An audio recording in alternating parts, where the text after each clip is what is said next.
Welcome back, everyone, to another session. Let me give you guys a recap of what happened last session to refresh you guys. So last session, you all discussed how you'd like to travel to Amos the Vermilion, which is one of the dragon cities, and you decided to check out the Pegasus caravans, or the Pegasus caravan. Um, you decided that it would also be a good idea to inform the city guard that you would be temporarily out of town. Betty went and did that, and the guard told Betty that you all should be back in Antara within a week if you wanted to provide your statement against Molly. During that, Danni, Folly, and Harvey went to the Charters Guild to pick up some maps that detailed the yearly route the Dragon Cities take over the continent. You also receive directions to the Pegasus caravan within the city. You all then meet up and then go to the Pegasus caravan, where you ask for a ride to Amos. The leader of the caravan, his name is Jian Yu, said that if you helped defend the caravan during the voyage, he would allow you to join them free of charge. So you guys agreed, and then riding the borrowed Pegasi, you all join the caravan on their journey, but that journey was interrupted by a swarm of harpies and eagles. You were soon surrounded and fending off the beasts. And that's kind of where we left off, with you all trying to make it through this swarm of harpies and eagles. Within that chaos, Harvey kind of identified, Harvey and Betty both identified the kind of queen harpy, and Harvey took after her while Betty kind Hmm. of aided from afar. Uh, and also, Folly was aiding Betty in taking down this harpy, and we kind of left off with Harvey attacking the queen harpy by jumping off his Pegasus, wrapping his flail around her neck, and is now currently dangling from her neck as she struggles to stay afloat and is flapping her wings vigorously. While all that was happening, Danny was focused on getting the caravan through kind of this mountainous region as quickly as possible, and she called upon the air elementals, and she created kind of an airstream, is helping push out the harpies and push forward the caravan. But she also wanted to try and disrupt the harpies' flight to make it harder for them to fly. But that kind of went a little haywire, and now kind of everyone randomly drops or randomly rises at random intervals as the air currents are kind of going wild. Jian Yu, the caravan leader, is going to fly up next to Betty, and he's gonna kind of yell out, "The harpies are getting through. They're attacking. They're attacking the caravan. And if you look down or behind you, you'll see that there are harpies who are attacking the Pegasus riders who are carrying stuff. And you see one get taken off of their Pegasus, and another one attacks a Pegasus, Ooh. and a crate falls to the ground. And that's happening as they're trying to defend themselves, kind of feebly. They're transporting goods. You see one of them, the crate or kind of like carrier that Bleu and Squirts is on, is being attacked. But because there's so many of them, they're not an imminent threat. I mean, they're pretty imminent danger, but they're not going to go down right now. But they're being attacked. And also, Harvey is still currently dangling from the harpy. So we're gonna start with you, Betty. What do you want to do? Yeah. Uh, I mean, somebody else is gonna have to help Harvey because my Hey, baby is in hey, trouble. guys! I don't need help. Harvey isn't in trouble. Don't you're framing this all wrong. He, I'm not dangling from her neck. She's got something stuck to her neck. Sure. I'm gonna go.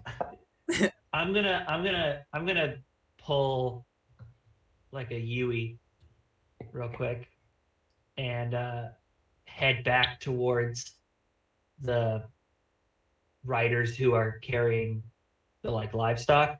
Yeah. Um, and I mean, I guess is the are the graphics we're looking at meant to be like an accurate depiction of like how many creatures there are, or is it supposed to be like evocative? Like, It's supposed to be is there evocative. okay? Because like I guess I just want to kind of make myself into I guess like a human wall as much as I can between the like cart and anyone who's attacking it, and I'm just gonna like go to town. I'm just gonna like keep doing circles and like hitting anyone I can. Okay, cool. That sounds like that kind of sounds like a parlay. Um, like you're Parlay? yeah, like you're trying to use.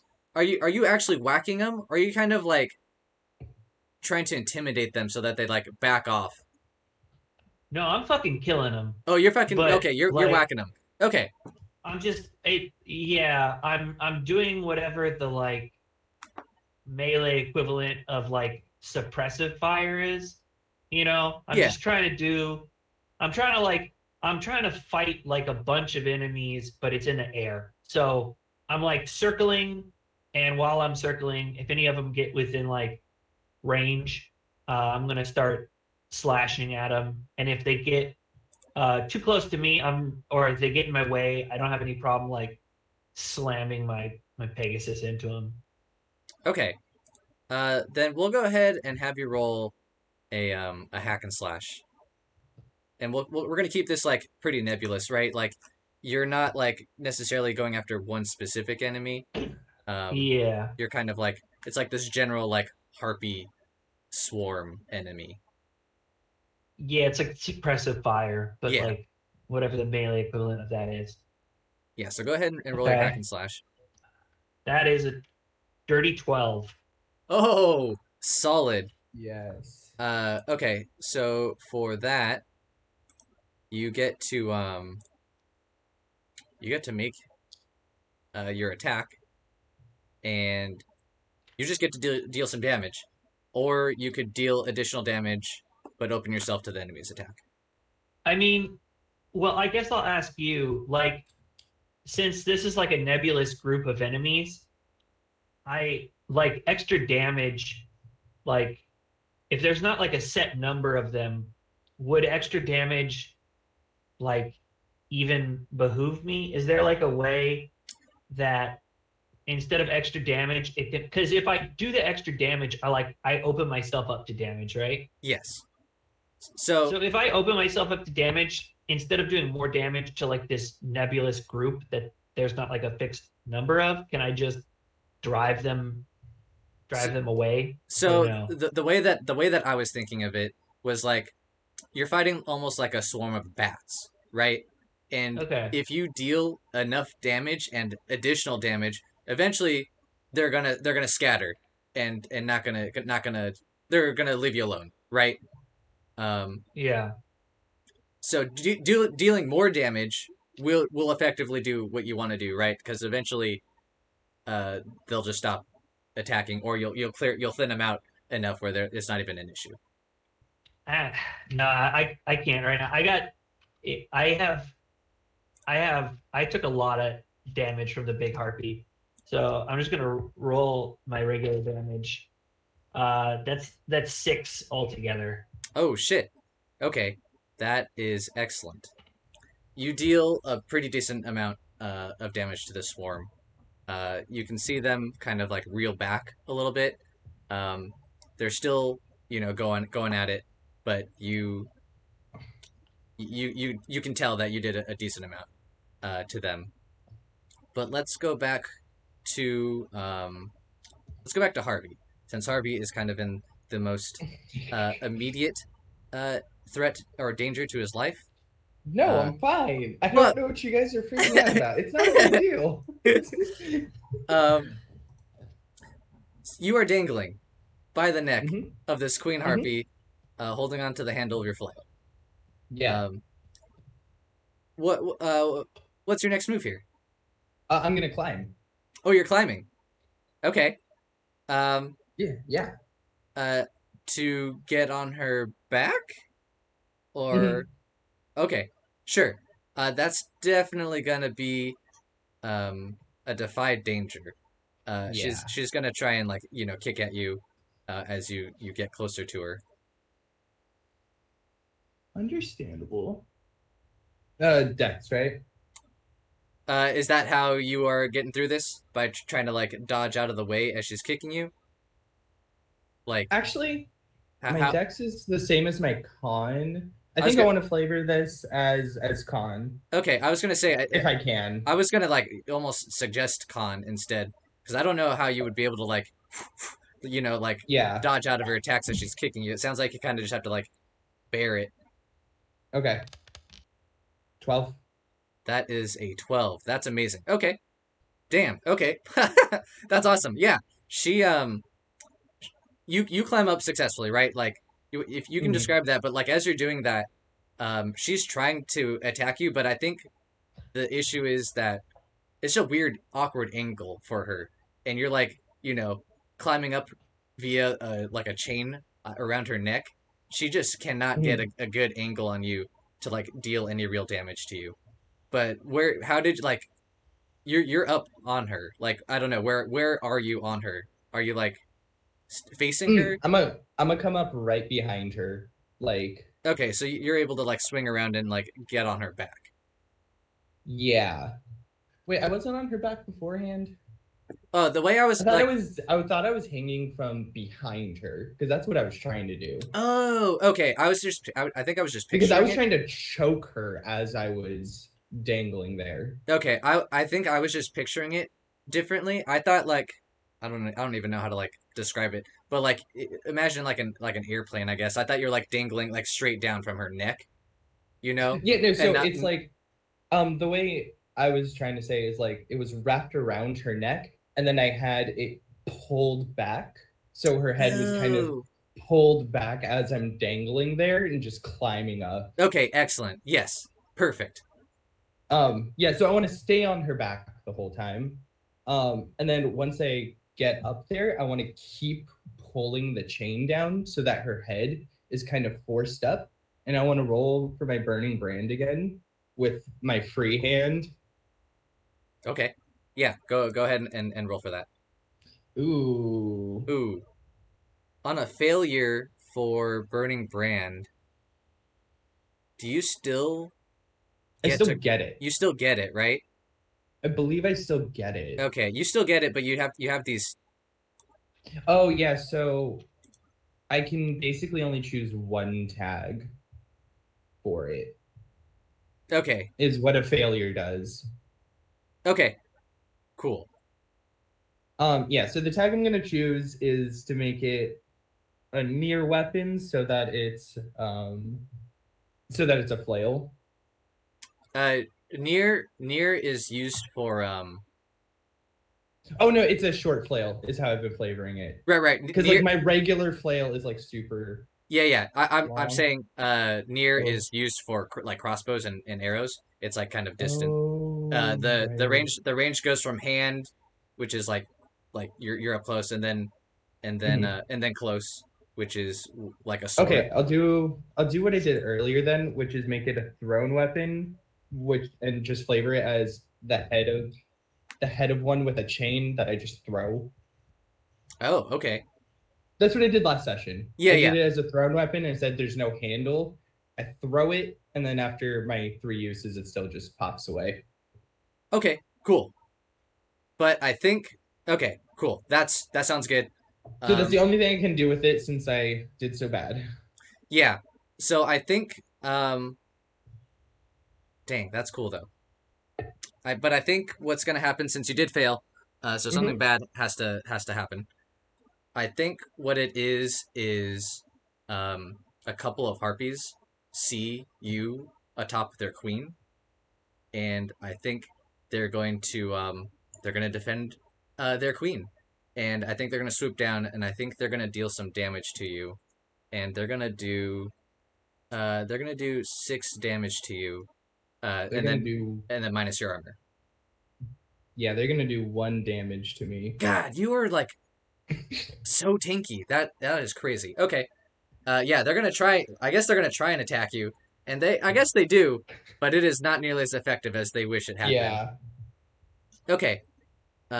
Excellent. So we're gonna pause there while you are on top of the Queen Harpy, and these 2 harpies, are coming in to protect her queen. Danni or Folly, you see, there's a lot happening around. Do you guys have any ideas of what you want to do? I was honestly just gonna cast Bless on Harvey. Ooh, that would be nice. Ooh. Thanks, Yeah, Folly. I mean, I know Harvey says he doesn't need any help, but Oh no, see, I mean, he definitely appreciates it coming from a place of like, yeah, let me help him kill this bitch. But it hurts his ego a little bit when it's like Harvey's in trouble. We gotta save him. yeah. Okay, well, I have a -1 ongoing to cast a spell because I cast Bless on. Oh, also, just as a side note, Jacob, remember to take +1 ongoing. Let's see. Ooh, also, Zach, did you mark your XP for your fail? Thank you. Honestly, I felt like that didn't count as a fail, just because something still happened, so I completely forgot. Mm-hmm. Well, that was a failure. Oh, so, it's okay. Yes. Okay. I did nothing. It did. Well, it's gonna do a little bit more than nothing. So you were trying to cast Bless, right? Yes. Oh, well, I think I know what happens. Well, I don't know, because you're not a mage, so I don't know if this would make much sense. Well, actually, yeah. I think we're gonna flavor it like this. Well, do I want to do it that way? No, sorry. I'm changing my mind. Okay. Do you? Let's see. When you cast a spell, do you potentially like lose the spell? Is that like one of the things that can happen to you? So the specific language that it uses in the character sheet I have is, it says on a 7 to 9, the spell is cast the spell is cast, but there are negative consequences, one of which is losing the spell. It doesn't explicitly say if those happen on a failure as well, but I'm open to there being like some kind of negative consequences. Yeah. I think I'm going to go ahead. I was also yeah. Real quick, is Bless a rote? No, it's a level 1 spell. Okay, never mind. Yeah, because I was reading up on it, and it looks, from what I can tell, that's only for like spells can get removed from your like spells prepared. Right. Yeah. That was my understanding as well. Like it wouldn't make any sense if you like forgot how to do, a rote, something that is just spells. You have to specifically select spells to be prepared each time I commune, and rotes I just automatically have. I don't have to they don't count towards my allotment of total spells I can have at one time. Ruby. Okay, cool. But I think what does happen is you've cast Bless during this encounter before, right? Mm-hmm. I think no, I don't like that. I think that you sorry, I know I'm being very indecisive right now. I think the harpies just finally take notice of you, Folly. I feel like you've been kind of like just aiding from afar, and you haven't looked like much of a threat. But I think they finally recognized that you've been kind of like magically supporting the the people that they're attacking, and I think they're going to they're going to come in and go ahead and attack you and deal some damage. Cool. So the spell completely failed, right? Yeah, the spell failed, and in the process of Folly trying to cast the spell, the harpies took notice of them and went ahead and attacked. And so they're going to deal Well, 6 damage to you, Folly. Okay, that's 4 damage because I have 2 armor. Perfect. Yeah, I will mark that in just a moment. And did you mark your XP for the failed roll? I will do that. Okay, perfect. So now, Folly, you are kind of being, attacked by these harpies. So we're gonna jump back to Danni to see what they would like to do now that kind of everyone is being attacked by all these nasty harpies. Come on, Danny. Wow us. Yeah. Yeah. I would love to wow you. I don't know if I can. Okay. Okay. I'm on a Pegasus right now. Yeah. Okay. I would like to move above one of the harpies and then jump onto them and then turn into my rock form. Oh, okay. Let's see. How do we want to do this? I think that's going to be a defy danger first. Okay. I think jumping off your Pegasus and onto a harpy is a pretty dangerous feat. Yeah. Oh, what's that do I use for divide danger? Do I get to choose? Yes, you get to choose. So, how are you going about jumping off this off your Pegasus and onto the harpy? That sounds to me like a dex, right? That seems like Yeah. a pretty, dexterous maneuver you're trying to do. Yeah, I think you're right. Okay. A Cool. 9. So that is a partial success. I think you do it, right? That's like the ultimate like conclusion of this is you do, or you can jump. Okay, I'm gonna give you a worse outcome, a hard bargain, or an ugly choice. What an interesting situation you've put yourself in, Danny. I feel like there's an ugly choice between am I gonna help Harvey or am I gonna help Folly? I feel like that's not that ugly of a choice, personally. What Yeah. if you're both suddenly in danger? Well, more in danger. That's not bad, but I think what I I want mean, to because do. can I say we've all definitely worked together long enough that you would know, given the choice between Harvey being assisted and Folly being assisted, if Folly needed assistance, that he would always be like, assist Folly. What are you thinking? Helping me out. Because men don't need help. No, not even that. It's just literally one of his bonds is he worries about Folly's ability to survive in the dungeons. Okay. Oh, okay. Okay. I think I think I'm gonna give you an ugly choice. You can do this, but She's going before crazy. you do, you notice that there are a couple more harpies who are kind of watching you do this, Yeah. and they are looking at your Pegasus with ravenous eyes. Like they're gonna eat him? Oh yeah. I think if you abandon your Pegasus, I think these harpies are gonna swoop in and try and take down your Pegasus. If I abandon my Pegasus, they're gonna eat my Pegasus. Yeah. I can't remember. What was the vibe of this Pegasus? Ooh.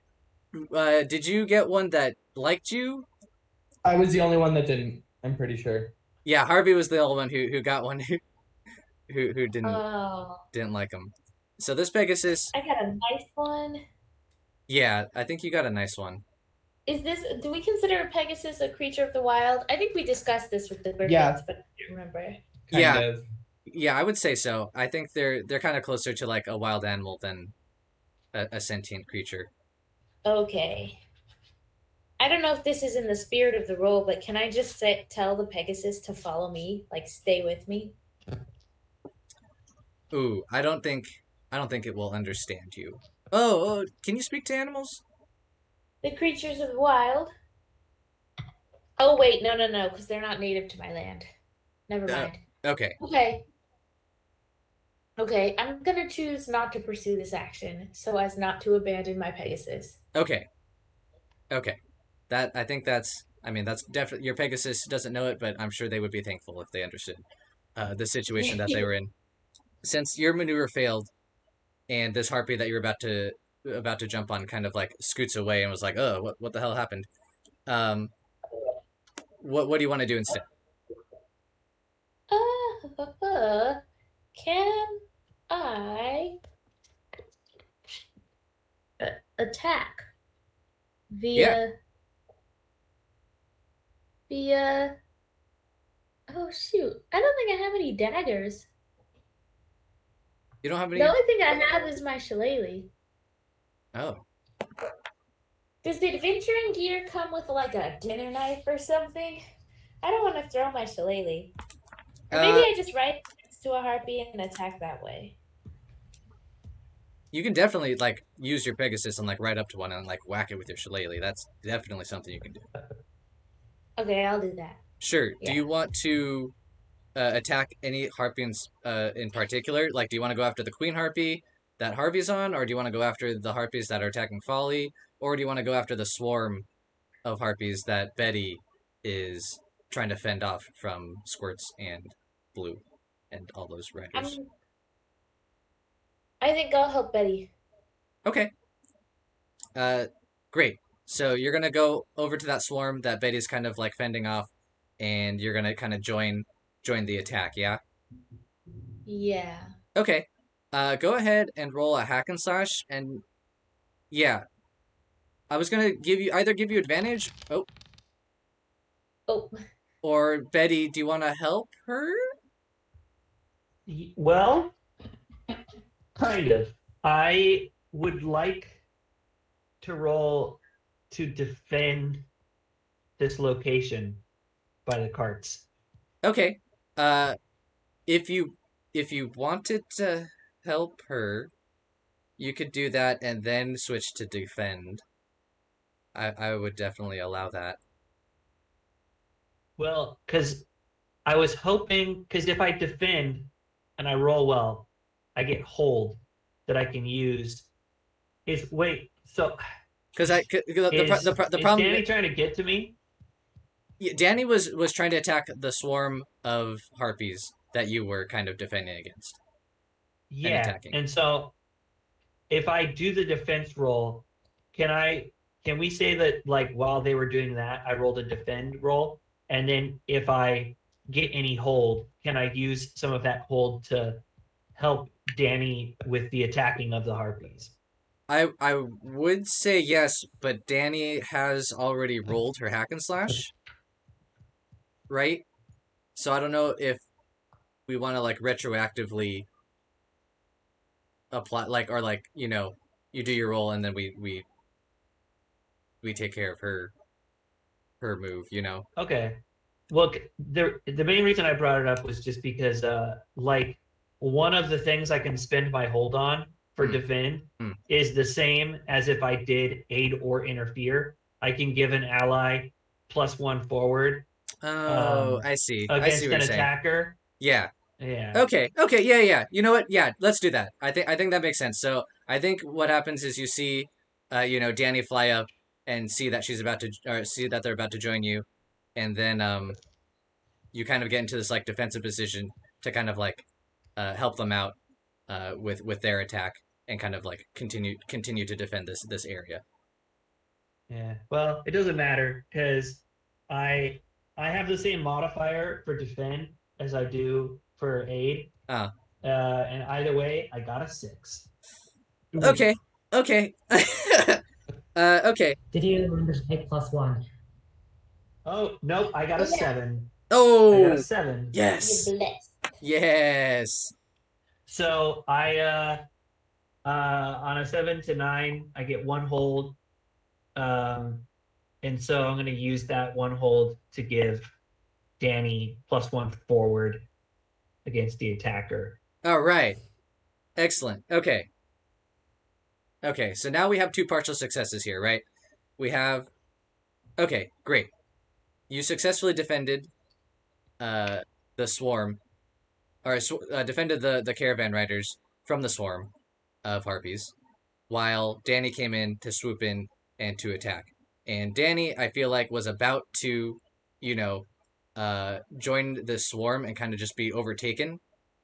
But I think you kind of come in and you disrupt them enough where Danni is able to get in a hit.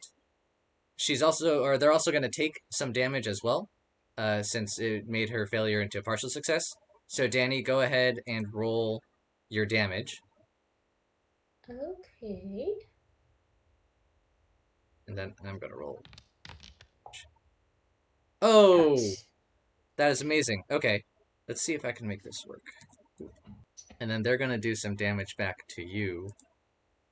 I'm gonna put Danny right side up again. They're making me dizzy. I figured out if you click on the token and just do the zooming motion, it spins your token around. yeah. That's what I have going on with Harvey and the queen, the queen harpy.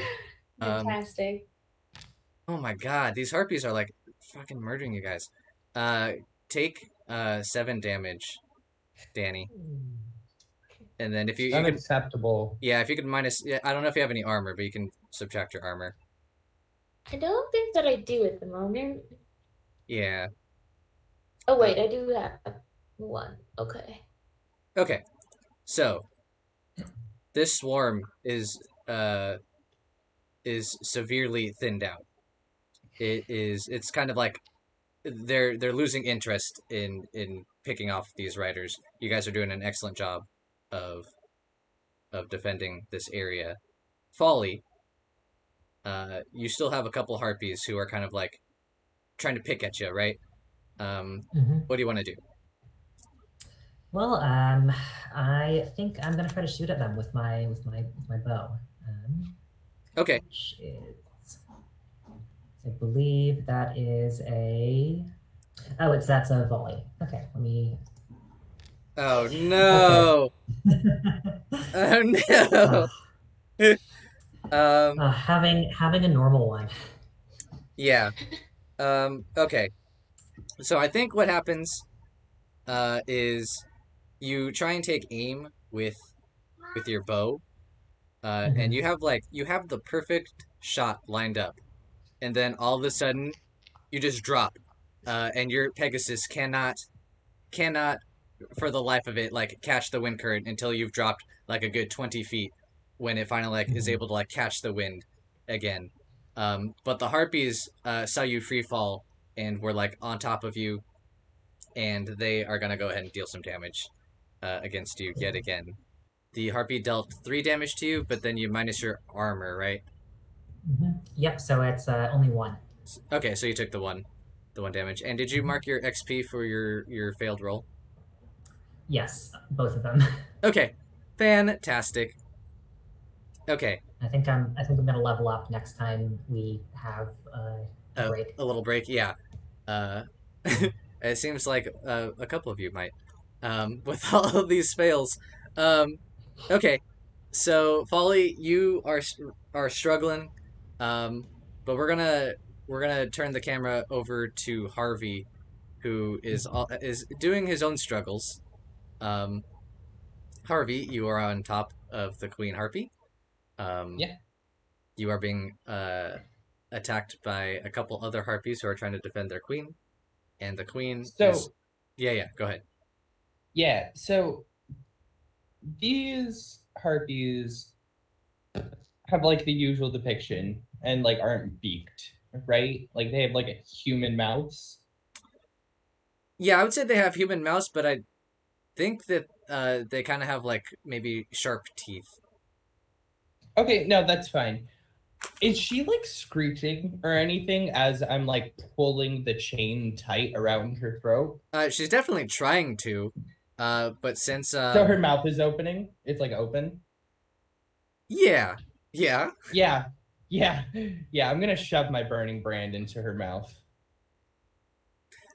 Tight. Go ahead and roll. Go ahead and roll. Go ahead and roll a hack and slash. Yeah. I'm gonna just go ahead and forward these recordings to your therapist, okay? I'm gonna go ahead and burn my inspiration and roll that again. Okay, it was... I want it to be better. It was better. It wasn't much. Yeah, okay. I guess. Okay, so it's still a partial success. So you'll go ahead and deal your damage, and the harpy will go ahead and deal their damage. Solid. Only 4. It's not bad. It's not great. So she's still Zach, you rolled your damage with advantage, right? I certainly didn't. Oh, solid. 5. Hell yeah. I mean, that's something. Okay, cool. So she takes 1 more point of damage. What was I gonna say? She's gonna deal her damage. She deals a total of 4, and then, or sorry, a total of 6, and then minus your armor. So 1. Oh my god, your armor's. I'm gonna say it every time. Your armor is wild, dude. Okay, cool. So,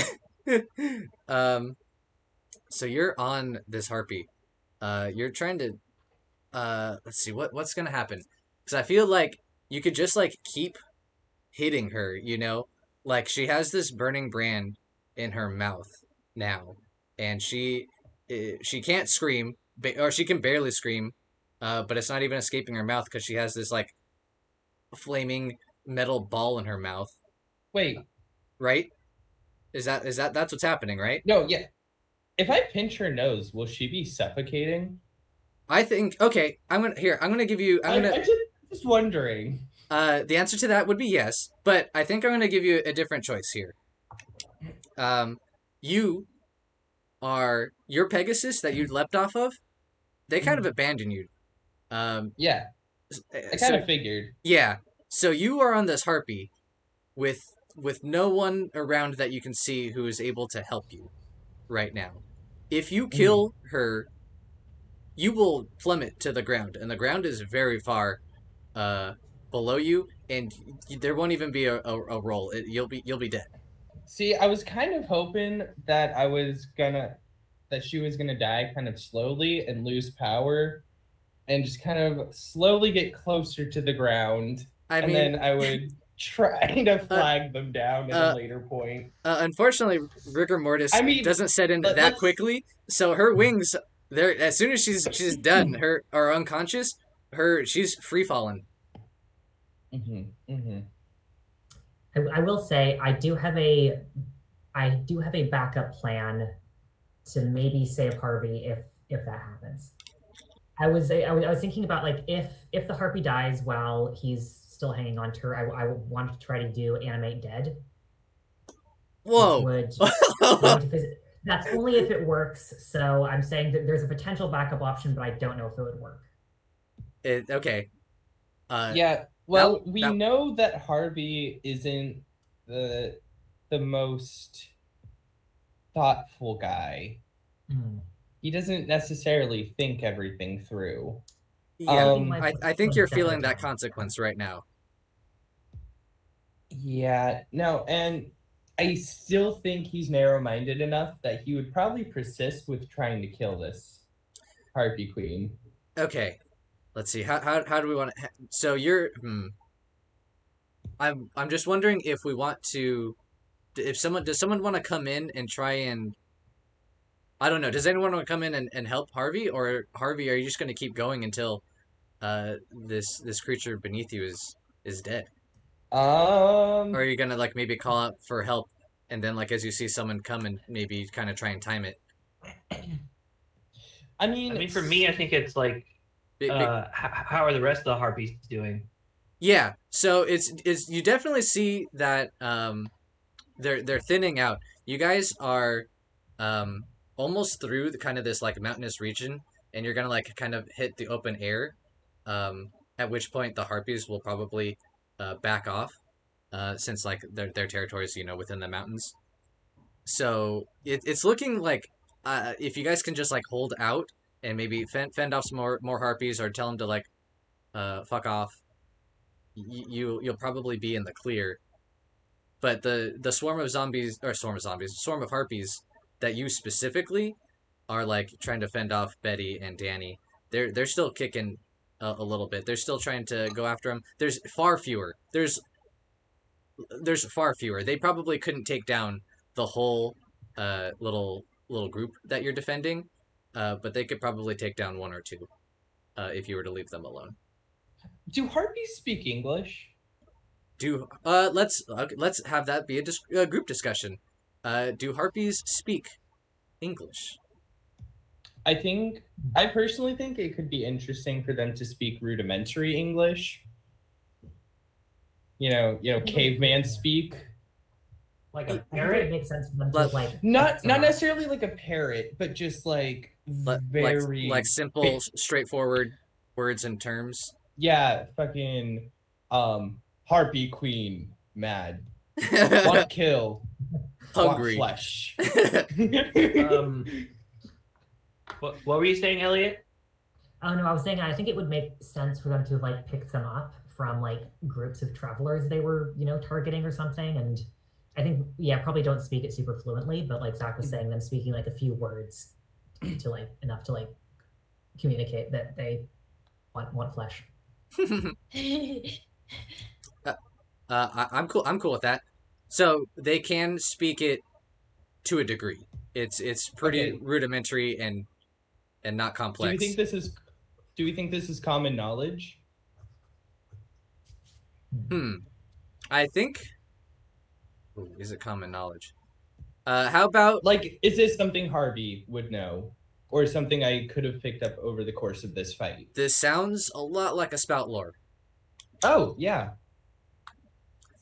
So I think that's no. That's just a full fail, right? That's a fail. Yeah.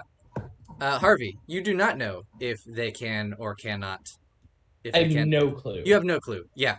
And I think also, while you're like trying to ponder this, I think she's going to shake her head and kind of whip out the burning brand that you had placed in her mouth, so it's no longer there in that location. I don't know if you like. Is the burning brand like on a chain? Yeah, I have 3 uses of it. Yeah, I just mean like just pure.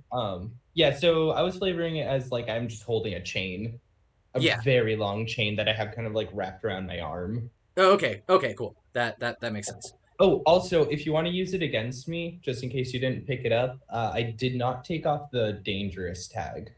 Oh, okay. I mean, that's not a bad idea. Does it have, like, I don't know how much damage it would do, like if it like she whipped it around and like it kind of like. No, we're just gonna say that she spit it out and it's kind of like Okay. it's dangling down. So yeah, I think we're gonna pause there then while you kind of like decide how you want to handle Mm-hmm. finishing off this harpy, and let's go back to Betty and Danni. Like I mentioned before, the swarm of harpies that were kind of attacking this group have significantly thinned out. You guys have like either killed a couple or have you've killed a couple at least, which have caused a couple to flee, and only like a few remain, who are still kind of bugging this group. What do you want to do?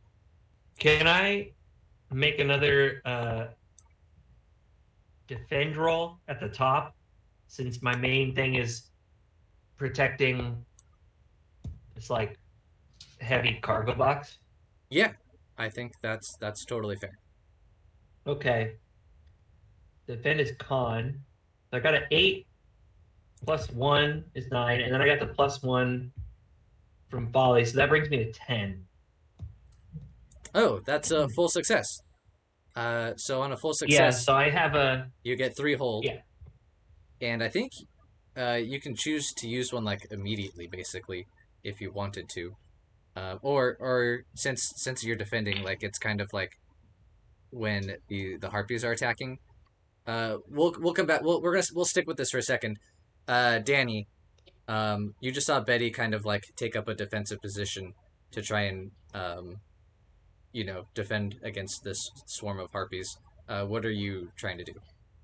Yeah, I think I will join her in trying to hold the line. Okay. Do you want to trying to attack? If you do, one of the things that Betty can do is like give you like a +1 to your attack. If you wanted to do that. Yes. I think you're right. Okay, excellent. So you're gonna try and like attack the swarm and try and like get him to finally like go away. Yeah, via my shillelagh. Excellent. Or should I do a wind attack? Oh, What do Wi- y'all think? with your elementals. I'd say a wind attack might behoove our goals. Okay. So should I roll hack and slash first? You're using your move, right? Your Mm-hmm. it's your elemental mastery, right? Uh-huh. Cool. Excellent. So what were you trying to do specifically with calling upon the air elementals? I'm probably trying to blow them away, Okay. the harpies. Basically, you're trying to just like knock them away, Mhm. and try and clear them out. Okay. You get to choose. You get to choose two of those options. Oh, okay. Okay. I choose to blow them away, or the effect I desire to come to pass, and also to retain control. Ooh, okay, cool. And since this is a full success, you don't have to pay any consequences. So, I think what happens is, the air elementals, like you can't really see them. I would imagine it kind of just looks like wind, but they come in, and anytime a harpy gets close by, they just can't. The wind just kind of blows them away, and they finally fully disperse.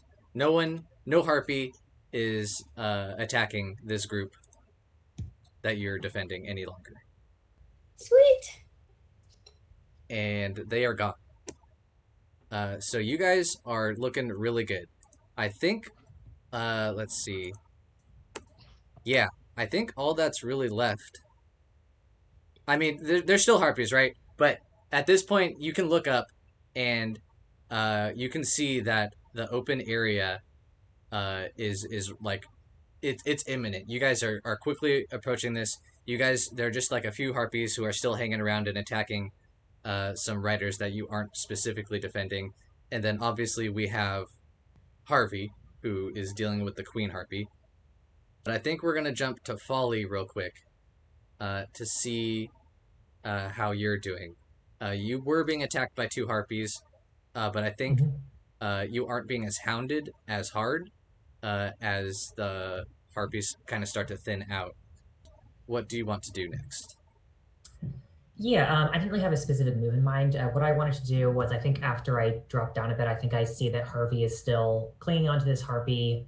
No Pegasus or anything in sight. I basically want to set myself up to do an like potentially act as a support for whatever he's doing next. So basically, roll an aid or interfere move.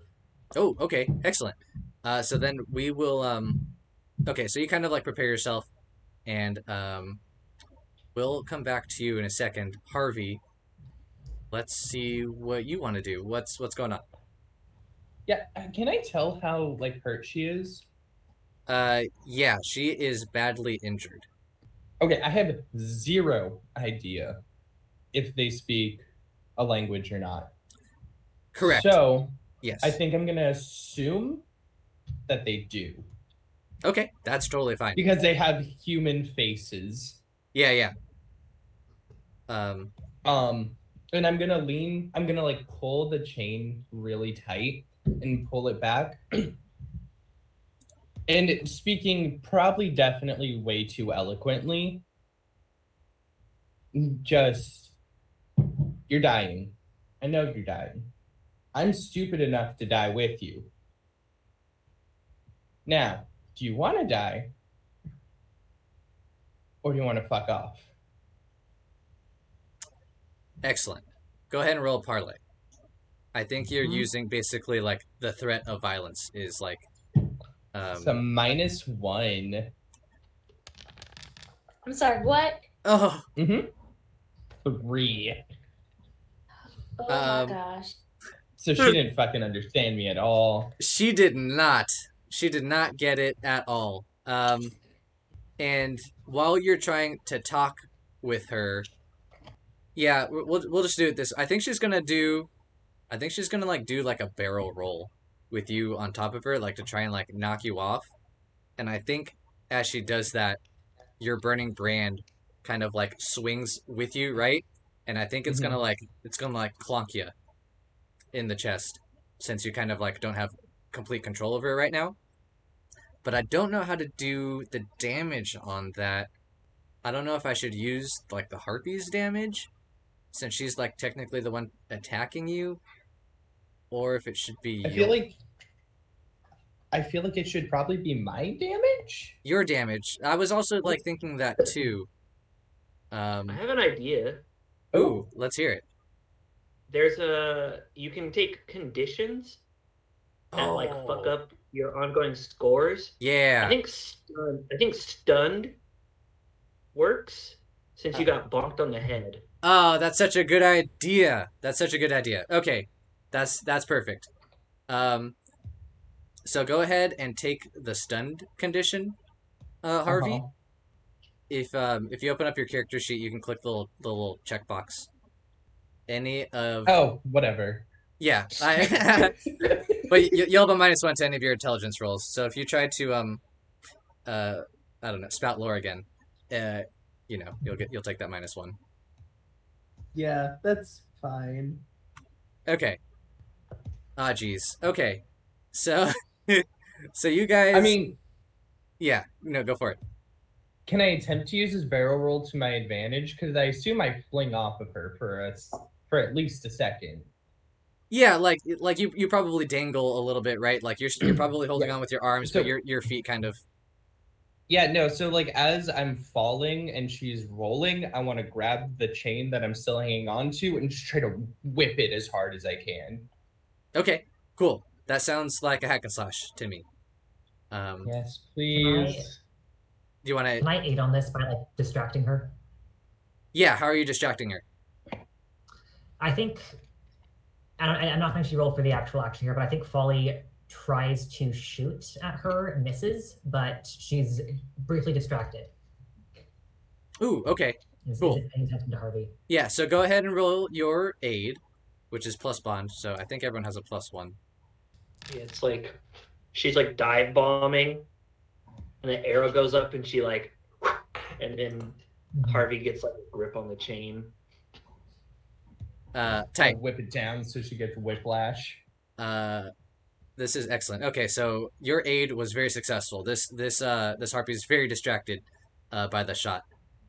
She's being attacked. She feels like she's being attacked from all areas. Harvey, you are free to hack and slash and take a +1 to that roll. Oh my god. 13. Oh my god. That's with the plus. That's wild. Okay. Let's see. Go ahead and roll your damage. You do exactly what you're doing. Oh. And then with advantage. Oh. Hell yeah. Okay. That's wild. Let's see where we're at with. She's dead. How does that look? Oh yeah. So you shot an arrow that distracted her, right? Mm-hmm. Yeah, so she's like a dive bombing, and you shoot an arrow that causes her to pull up and kind of flings me back around to her back. And I use that opportunity to whip the chain and just snap her neck. Boom. That's crazy. Okay. Yeah, her neck snaps and she basically dies instantly with that final attack. But with that, you are free falling. Harvey. Absolutely. This is gonna be fun. Yeah. Folly, I think you are the closest person who is able to do something. Okay, I want to try something, and it's going to be very embarrassing if it doesn't work. I'm going to burn one of my inspiration points and roll advantage. I still have a -1 on going to cast a spell. Before you roll, You said all of the harpies that were attacking the caravan are dispersed. All the ones that were attacking the group that you were defending have dispersed. Okay. Yeah. Question. This might be a little bit too nitpicky, but if the harpies who are attacking the caravan have dispersed, would you say that Betty is no longer standing and fighting? Yeah, I would say that. Yeah, I would say that they Yeah. kind of Cool. cleared out, and Betty is kind of like free. Okay, cool. Spell is no longer ongoing then.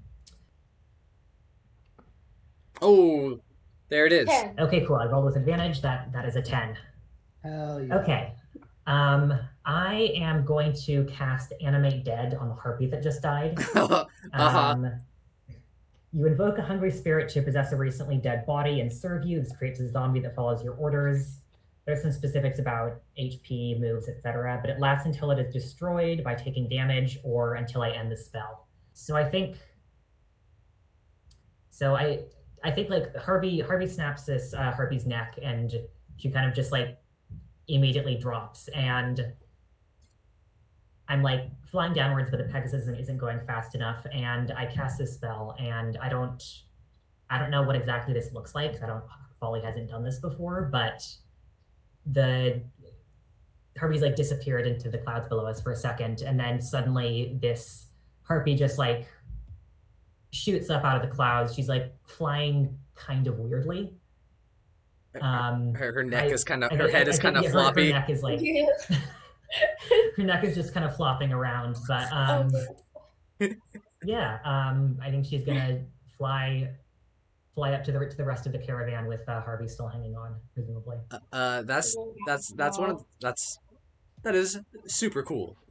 That just solidified my fuck it, that was cool vote for the night. Yeah, that right now that's my vote as well. But we'll get there. Harvey, what does it feel like when you start free falling, and then all of a sudden the harpy beneath you seems to become alive again, right? And it starts flapping, but now it's significantly less. Oh yeah, it's so awkward. I was thinking about this already. So Harvey was like, I've been waiting for this moment my whole life. I'm gonna fucking survive. I'm gonna surf a harpy. So he starts trying to like pull the corpse underneath his feet with the chain. It's like, okay, if I can get the wings out, I can do this, I'll be fine. And then suddenly they start flapping and like turning up, and he just falls off. It's just, what the fuck? Just hanging from his chain again. Oh my! I thought I killed you. And then I think like the breeze blows and the head kind of swivels off in an unnatural way. And it's like, that neck's still definitely broken. Yeah.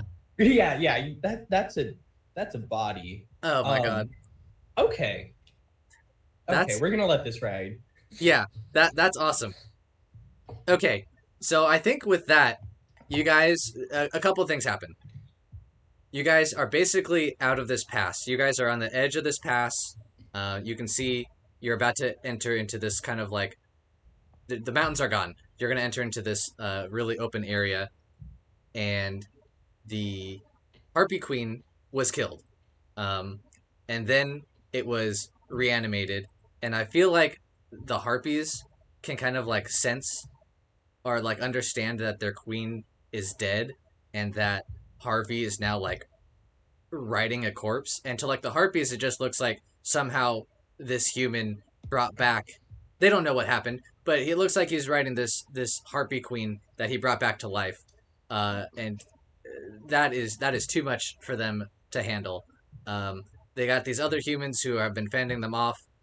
They were able to get a couple of riders and a couple of Pegasi, and so they kind of back off, and they let you kind of fly away, and the chaos just like it's like passing through like a cloud and then entering into an open area that's bright and sunny, and no more harpies, no more eagles.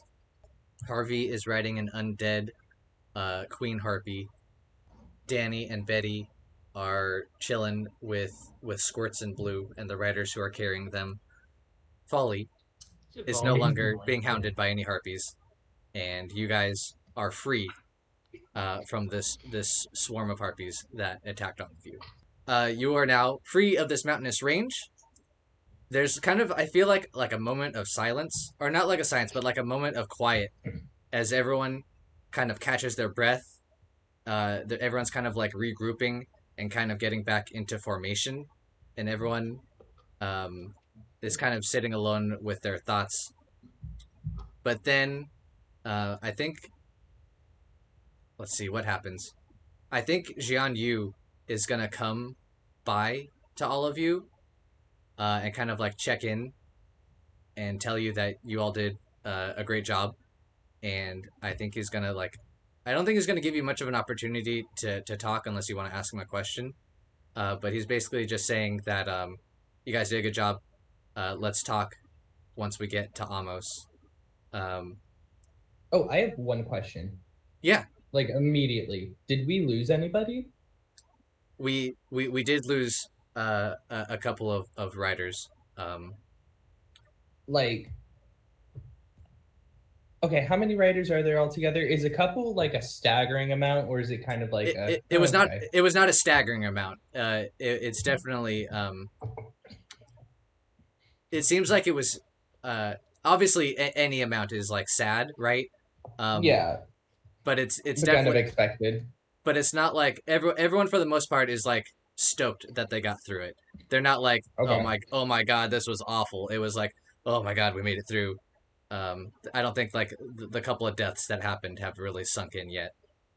Okay, cool. Yeah. And so he says, we're going to arrive to Amos soon. Let's talk once we land. And so you guys fly for a little bit longer, and then all of a sudden, you kind of like feel your Pegasi and Harpy move a little bit faster, and it kind of gains speed, and then you all start to gain altitude, and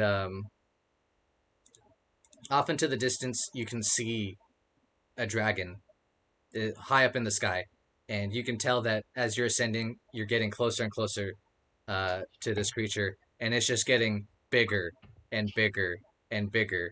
And Harvey is the only one who's obviously he grew up on a dragon city, so he knows what to expect upon seeing this. Really, but I don't.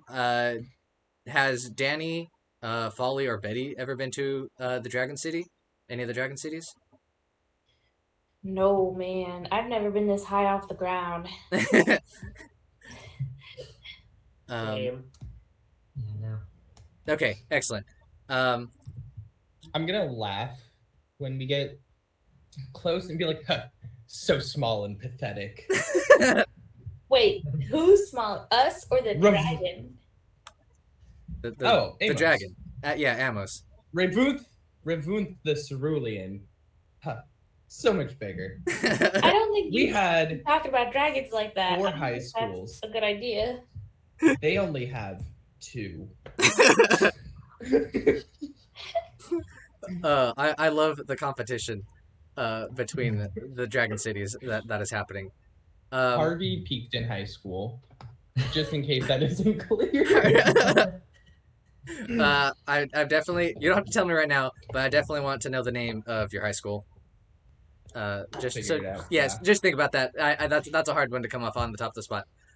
In any case, so you see the dragon almost from afar, and even at a great distance, you can tell that the dragon is massive. It's hard to tell if it's even the right dragon at first, because its scales don't glint in the light.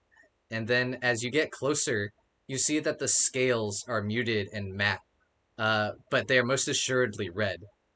And you guys are now, in order to land on Amos, you must descend from above. So you guys have ascended and are now viewing Amos from above.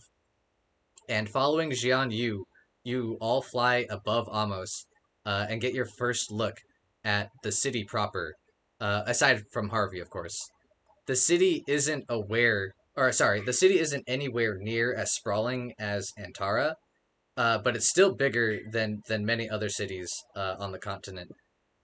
The dragon cities are kind of like the way that I've been imagining them. They're kind of inspired by ancient Chinese architecture. So the buildings have those like iconic tiled roofs, and there are some buildings that are like kind of like you can see like a pagoda that's like this really square tower, and you're able to like spot like I said, the temple. There is kind of anachronistically perhaps a stadium. There's what looks to be maybe a college with a quad in the center of these buildings. You can see people walking at food stalls and down like a market street, and there are like a bunch of homes. And then you begin to descend, and eventually you land on what is known as the Sky Dock. And it basically looks like a sea wharf and harbor, but obviously there's no sea other than the open sky.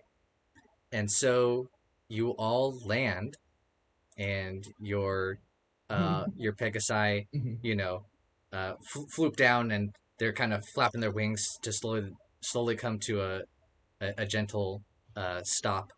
And you guys have landed upon Amos, the Vermilion. Jian Yu kind of comes up to you after kind of talking to and directing his crew members to give them kind of orders on where to go, though you can tell that they're pretty like well versed in what they're supposed to do, so they nod and grunt without saying much. And then Jian Yu approaches you. Oh, sorry, I forgot to change you to a scene also. So this'll plop up in a second. I have a question about the scene. Yeah. Is the city like screwed into the dragon's back, or is it like a big belt that's like going around his belly that's like holding on like a platform? It's kind of more like I was picturing it more of like a platform, but we can discuss this. I was thinking if it's more like a platform, and maybe it's not like a single belt, but it's like a bunch of like really thick ropes that kind of like do different platforms across its back, so that there's a little bit of like flexibility if as it moves its wings slightly to maintain direction and altitude and whatnot. Okay. I don't think. And this is, and as we're acknowledging the ropes, I'm like, and this is why their city's gonna fall off one day. Cowards. How is the city of Ravunth situated atop the dragon? Oh, they won't tell us. Oh, okay. Yeah, no, that's a government secret. It's a secret. We're not allowed to. We're not allowed to ask. Oh, no one knows. Okay. But how do you know it's better than ropes? It ain't no flimsy rope. Ain't That's no flimsy for sure. rope. It could be craft glue for all you know. Yeah. It's all just being balanced very carefully. Yeah. The last time the dragon sneezed, half the city died. It's like a devastating earthquake. Now, Ravunth the Cerulean experiences no dragon disasters. We are. I feel like this, Dude, it sounds like Ravunth has a lot of control on the information that gets released to the public, and you know, it's like saying our city, nothing bad happens in our city, you know. Okay. It only took you guys this long. I love it, Zach. I love it so much. Yeah, no, Harvey is just a Ravunth shill. I have absolutely no out of character ideas about whether or not Ravunth is a good place to live or not. Well, you're giving me a lot of ideas, Zach. So You're thank you. welcome. So we'll hopefully take a trip to Ravunth one day. But Oh, for we can't. Harvey will be unbearable. Yeah, but we well. can meet all of Harvey's family. oh yeah, Harvey has to miss you We have home. what, 72 sisters? Mhm. And let's can't not wait get to started on my brothers. introduce Oh, all of them. I know. We're gonna hopefully meet Right. one of your cousins pretty soon. Mhm. Oh, right. mhm. I just feel like what we really should do, if we weren't cowards, is we would force Zach to write up the names of all of those siblings. I know. No, I I truly believe it. That's what we should do. wait. What was that? Sorry, I said I truly believe that's what we should do. uh, I'm not opposed, Zach. If you ever like get inspired, give us 72 names, man. And if you don't feel inspired, go ahead and give us 72 names. Yeah, do it anyway. I mean, for our other campaign, I wrote up a family tree containing like dozens of members. You shouldn't be able to just say, "Yeah, I've got 72 siblings," unless you're willing to back it up. Do the work. What are their ages? What are their dreams? Maybe a lot of them like have the same name. Some family names like 36 of them are all named. I don't know what's another H name. Hannah. Oh, I love it. No, okay, no, 10 of them are named Hannah, but it's like Hana, Hannah. Okay, it's all different variations. Okay, well that's see. There you go, Zach. You got a seventh of them done. You just got- All right, fine. Yeah. Harvey? I'll come up with a 62 list of 72 names of all my sisters. There's Harvey Okay. with an EY, Harvey with an I, Harvey No, I'm spelled the only Harvey. V-E-E. No, I No, they doubt stopped it. at the H's. For Okay. I can't know for sure unless you provide this list. Otherwise, I'm just gonna assume you have like you're one of many Harveys, and maybe not even the most impressive Harvey. I'm definitely not the most impressive of my. Let's see. I Harv don't know, probably 100 E something is- siblings. Yeah. Harv-E is pretty cool, but Harv apostrophe E is definitely Ooh. the coolest. Ooh. It's a deeply fantasy ass name. The Yeah. apostrophe.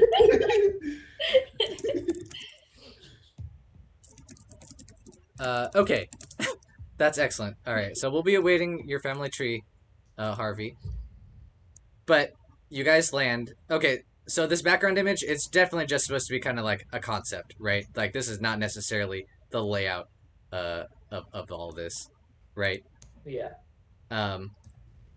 And you all are getting off your Pegasi, and I think you all group up, and Jian Yu walks over to you and says,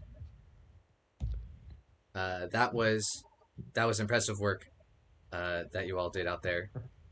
I gotta say, we probably would have lost a lot more people had you not joined with us. So I thank you for that, and also on top of that, I think because you guys were so much help, I think it would be criminal of me not to pay you for your effort. That was we were not expecting that type of turnout with the Harpies, and you guys pulled more weight than could be expected of you. And he's going to reach into his pouch, and I think he's going to give you 10 coin each. Oh, cool. Heck yeah. I'm not taking it. Let's go shopping. Actually, Nope, But- but I can't do that to you. Okay? We is it- made a contract there. We made a contract there that we were gonna help protect you. If you was gonna help us take these Pegasus here, And you helped us get up here, and we help protect you, and that's part of the contract there, okay? All right, And, here's the I deal, think buddy. Here's the deal. You want to buy us a nice hot meal and a couple rounds of drinks? Let's see. Okay. Okay. We're gonna come back. We're gonna come back to Harvey. Jian Yu is gonna look to you, Betty, and be like, seriously, you guys helped out a lot, and you could consider this a bonus. I know it wasn't directly stated within this contract that we made, verbal or otherwise, but I would be more than happy to, give you a bonus for your hard work. I'm gonna put out my hand and say, now we had a handshake deal there, okay? Okay? Okay. So Okay. if you want to just take that coin there, and you can just take it, and you can use it as bereavement payment to the families of the departed there. I'm sure that they have some lovely significant others or such at home, or maybe like a dog. Oh, that's some real sad stuff there. And I think that you should. Oh gosh. Well, I think you should just give it to them. Okay. Danny's gonna say, "Speak for yourself," and has already put the coins away. Oh yeah, Betty's not making any move to try to take anybody else from taking the money, but I'm sticking to a contract. I didn't have a contract for this. Jian Yu pockets the coins, and he shakes your hand again, Betty, and he's like, "Oh, what does he even say?" I don't think he says anything else other than he gives you like a nice firm handshake, and he like locks eyes with you, and he gives you a nod. It's he's trying to like communicate more than what can be said with words, and then he turns to Harvey, and he's like, I can do that." Yeah. No, honestly, killing that giant harpy was more than enough reward, but it did work up an appetite. It certainly did. My crew still has to finish unloading this. We're kind of on a schedule, but there's a bar that we like to go to, or tavern. Sorry, there's a tavern that we like to go to. Is 10 gold enough to buy food for everyone? I mean, I'm not paying for my whole crew. Oh no, like out of character. So like he's offering 10 gold each, right? Yeah. Is it enough to like? I don't have a great sense of how much a single gold is worth. Yeah, I'm still kind of getting a grasp on it too, honestly. Yeah. If I pull it, I generally use the rule book and look at some like items, to get a sense of it. It looks like Jacob has some stuff. Yeah, so a hearty meal for one is 1 coin. A poor meal for a family is 1 coin, and a feast is 15 coins per person. Oh. So okay, and that isn't differentiating between any kind of. It's just coin, so gold coin.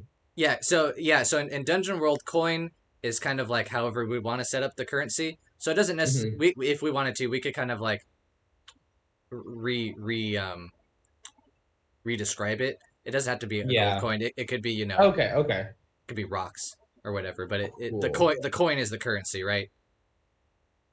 But if 1 coin is a hearty meal for 1 person, or a lousy meal for like a family, you can probably like extrapolate that like a couple coin would get you like a decent meal for and some drinks.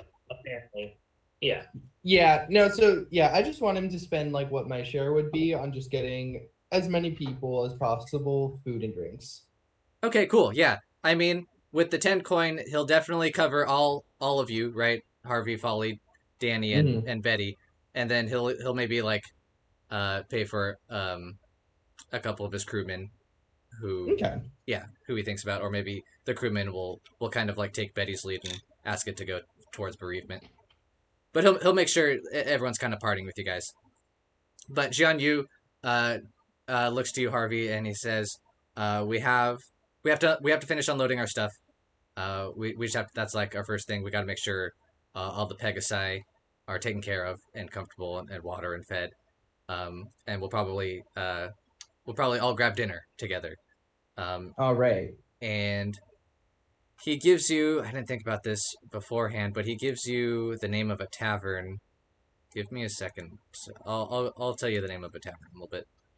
I have to think of one. When he Juicy says- Warthog. What'd you say? Juicy Warthog. Juicy Warthog. Done. Love it. Okay. Says we gotta unload the Pegasus and take care of the Pegasus, I'm gonna be like, oh gosh, of course. And then I'm just gonna flash my Paps tattoo. Excellent. He'll do the same. He's got one, maybe not exactly the same as yours, but it's definitely a Paps tattoo. He was like, "You get it, Betty. I understand. You understand." There's like a scroll underneath that says like the Latin equivalent of like Pegasus over people. I love it. Okay, so you guys are now in Amos. Almost. You can say it however you want. I've been flipping between the two. Let's see. I think what you guys can do. It's kind of open at this point, but there's a couple of things that like you have a couple of goals while you're on Amos. One, you mentioned that you wanted to kind of set up shop or stay with Harvey's cousin. And then also Yes. your main goal, obviously, is to try and locate the League member Zerui Lee and kind of tail him and see what he's doing on Amos. Is Real that quick? I just want to let everybody know that Pegasus Corum Populo. okay? Pegasus Corum Populo. Yeah. Okay, hold on. I'm gonna write that down. I bet that'll come up a lot in our daily lives. Thank you, Jacob. That's Pegasus before people. Wait, Pegasus Corum what? Populo. Populo. Great. Excellent. I thought you were trying to say Pegasus above people. That's just Pegasus in Populo, and that's not as fun to say. Ah. Doesn't sound as Latin. It doesn't look like it belongs on a coat of arms. Gotcha. Okay.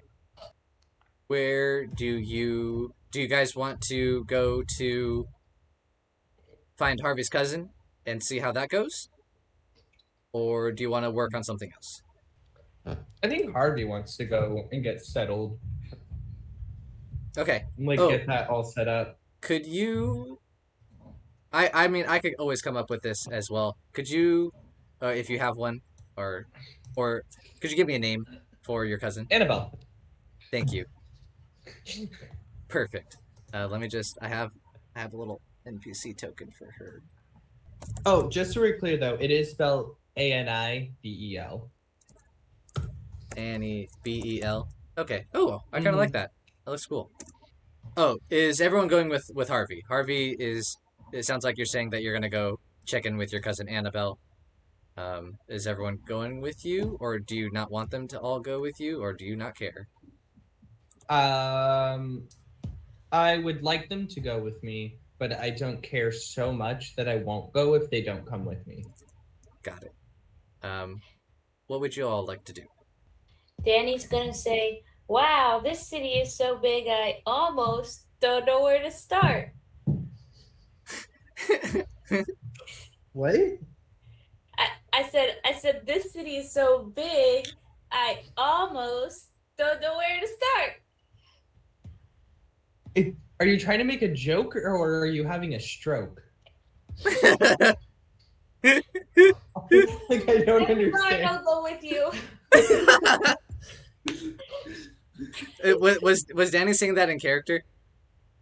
Yeah. Oh God, I love it. So good. This is what you get. You try to be funny. You try to lighten the mood after a couple of people just died, and it doesn't work. I did not get that. Let's see.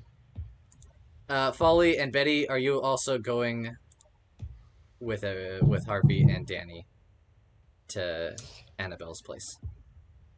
I was kind of thinking that I would head over to the, what did we call it? Like the sweaty warthog, the juicy hog. The The juicy the warthog. juicy warthog. It's definitely short for the or no, the everyone calls it the juicy hog though. You know, Oh, God. sorry. So, okay, I'm gonna go over to the leaking hog, and God damn it. It's getting yeah, worse. I'm gonna post up. I'm gonna post up there for a little bit. Okay. Okay, cool. We'll come back to you then, Betty. That's In fine. in a little bit. Folly, what about you? Yeah, I think if Betty is going to the, the, I don't know, moist hog, whatever, I think Folly might go with her, just because like a tower might be a good place to start, like asking questions about trying to look for this guy. Also, they're kind of buddies now, so Cool. or I at like least that. Folly thinks they are. That's excellent. Okay, cool. So we're gonna split off into two groups then for a second. I think we're gonna follow. Let's follow Harvey and Danni, real quick. Harvey, how familiar with Amos are you? Have you? When was the last time you've been to Amos and like was like traveling to Amos like a regular thing? Yeah. Traveling to Amos was a super regular thing. Okay. Because as previously stated, I was a big tennis boy. Ah, yes. So I traveled to all the away games. Ah, okay, cool. And like, So yeah, so I went to all the dragon cities super regularly. okay, so you're like relatively familiar with all the dragon cities, and then I want to like reiterate, like generally to travel to the dragon cities, they have like these things called public portals, which are like Mhm. basically just big teleportation portals. So like getting to the cities is generally pretty easy. Um, Yeah. so you were able to do it like no problem. Like it was like traveling almost to like it was traveling to a different city. It was like no problem. Um, cool. So and then you also mentioned that your cousin Annabelle lives on in a dorm at the college on Yep. Amos. So you guys are going to head over to that college, which you know where to go since you're relatively familiar with the city. Let's see. Okay. The college. I don't have a name for the college. I'll come up with a name for the college in a second. Red Scale College. Great. I'm gonna call it. Yeah, that's good. Yeah. Okay. So you head over to Red Scale College. I think you mentioned that Annabelle kind of went to this college because it's kind of prestigious, and Yeah. so it's a nice college.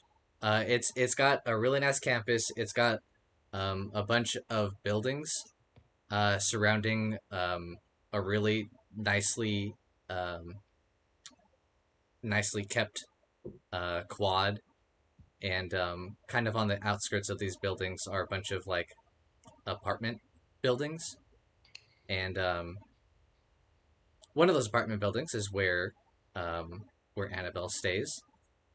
And I forget, but I'm pretty sure I know the answer to this. Did you inform Annabelle that you were No. coming? No. Yeah. Absolutely not. Okay. Okay. So you walk up, you go to the fourth floor of this apartment building, and you find room 403. What do? You're outside of Annabelle's door. Oh, I'm just gonna knock and start shouting. Annabelle, it's me, Harvey, your favorite cousin. Annabelle. Okay. You hear. At first, you don't hear anything. Danni is here too. At first, you don't hear anything, and then you hear a couple of muffled curses, and there's also, but then the curses stop. But I think you then continue like banging on her door, and you hear like a groan, and the door swings open, and she goes, "Ugh, what are you doing here, Harvey?" Annabelle! It's been so long. How are you? No, no, Harvey, what are you doing here? No, what are you doing here? Annabelle, what's the problem? What is this hostility? You're. I just wasn't expecting to see you. I guess Harvey. I. Hi, I'm Danny. Oh my God. Oh, hello, Danny. Uh, I'm Annabelle. But going Thanks back for to having us. wait, having you? What do you mean? Yeah. So I'm in town working a job. So I'm gonna need to crash here for like a few days. Why didn't Harvey? Why didn't you let me know? Annabelle, you know I literally can't. What do you, There's only 2 others. there, Harvey? There's more. Yeah, it's just the four of us. Fuck, Harvey. Oh my God, I can't Danny's believe small. I. Danny is gonna like subtly slip their rabies charm over their neck so that their mouth starts foaming. Annabelle definitely recoils at that a little bit. Oh, oh no, Harvey, I don't know. I don't know if I can do this. You know, Harvey. I mean, Annabelle, come on. We're both the wanderlust ridden black sheep of the family. We gotta help each other out. Harvey. Okay. Annabelle. Give me a parlay roll, Zach. Oh God, I don't have a good parlay. Oh Christ. Yep, Oh. that's about right. Okay. Um, Oh, that hurts. so I Can I think help? Is it too late for me to help? it's technically not too late for you to help, but it's not going to do anything. Harvey rolled really Oh bad. yeah, fair. Um, okay. Let me think of how I want to handle this because I don't want to necessarily. I don't want to kick you out, but I want to make this difficult for you, Harvey. That's fair. Yeah. Annabelle groans. I think aside from how Annabelle is showing it, Annabelle does like you, Harvey. It's not like she wouldn't be entertaining this, I don't think, at all if she didn't like you. Um, and Okay. and so she's gonna be like, Harvey, this this is this is super serious for me. Um, I'm in my final year of this school of college, and I'm approaching finals. This is my last semester. You're really you're really you're really fucking me up, man. Um, Annabelle, we wouldn't be in the way. We just need somewhere to sleep.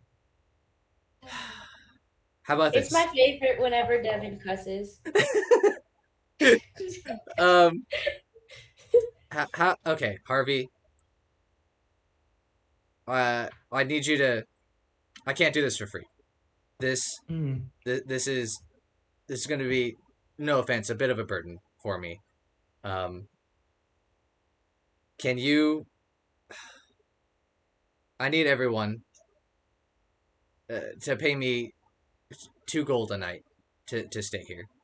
Um,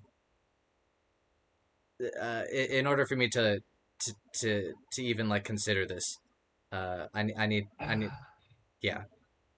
Annabelle, you know I don't have money. Danny's gonna take it. Harvey, I, I don't know if I believe you. And she kind No, of I like literally don't.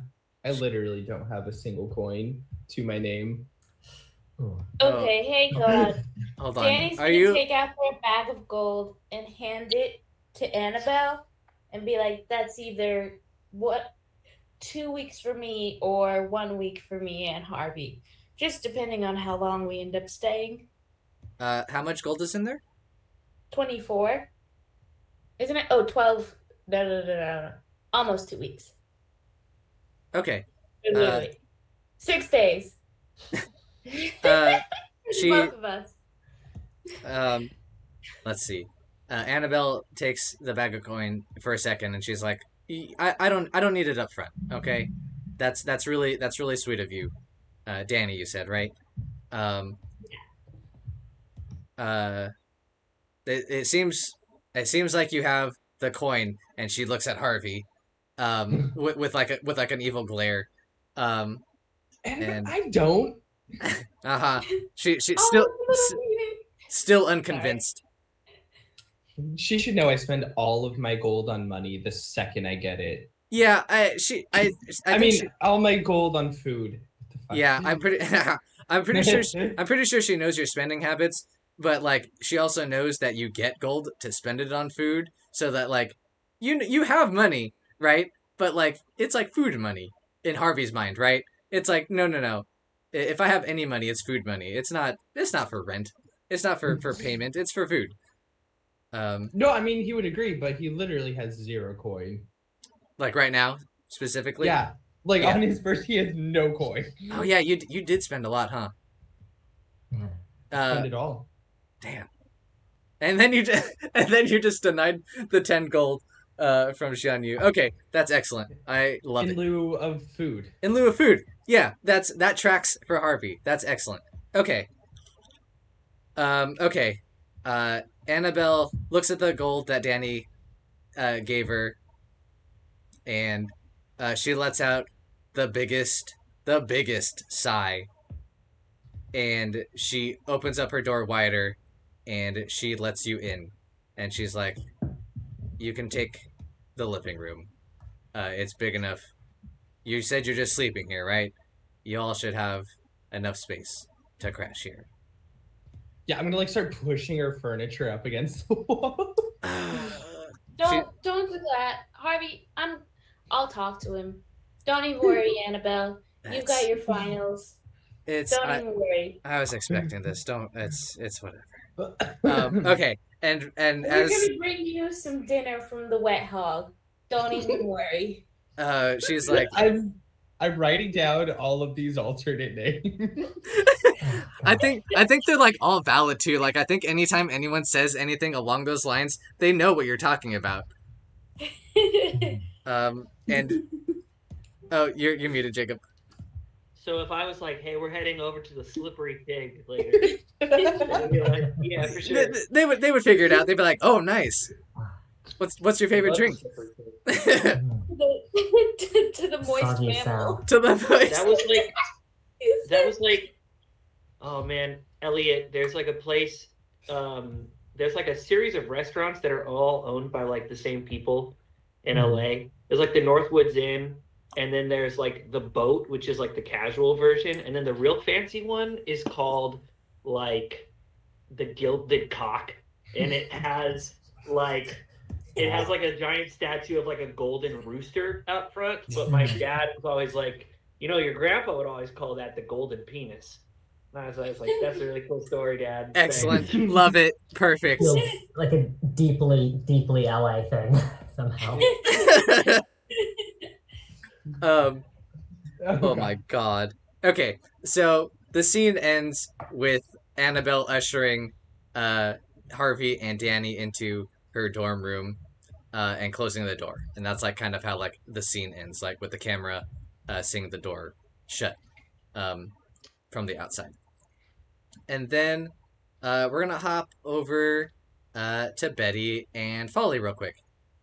You guys, after maybe some asking around, were pretty able to find the juicy warthog pretty easily. It seems like it's a relatively popular place to frequent. Yeah, and so now that you're there, let's see. This tavern. Let's see. How does this tavern look? This tavern is like, it's cool. It's a cool tavern. You walk in and you can understand why locals, seemingly both locals and like travelers, come to the Juicy Warthog. It's decorated really nicely. It has, despite its name, there is no warthogs in sight. No. Yeah, I know. Instead, though, it has like a well, maybe there are. I think it has like a bunch of like jade figurines, kind of like on shelves all across the walls, and like there's these really nice like light fixtures, that have like they're they're like really nice like almost like chandeliers that are uh shaped in like wrought iron, that look really cool and kind of lend like a really nice ambiance to this tavern. And let's see, what time of day is it? Do you guys think right now? It's like afternoon, right? Like it's you guys kind of left. It was like a couple hours, so maybe it's like approaching evening, right? So maybe it's like 3 or 4. It's not quite dinner time. The sun isn't setting yet, but it's getting there. And so the tavern isn't super busy, though it looks like that there's pretty much always patrons there, either drinking or eating. And right now, it looks like all that you see right now, I think, is a bartender, and then occasionally a server who comes out from the back, carrying some food. What are you guys doing? I don't bother to ask if dogs are allowed.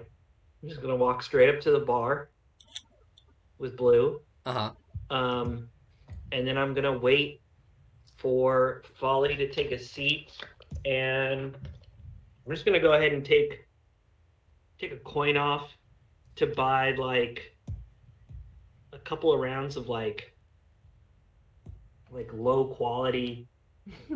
low quality beer. Um, get some of get some King Thelonius's ale. Ooh. And You guys remember that? well, they have no idea, but I- yeah, I remember. Just living in Westwood. Oh, that was from an old campaign. That was when we were still playing at Mom's house. Wow. We were just babies.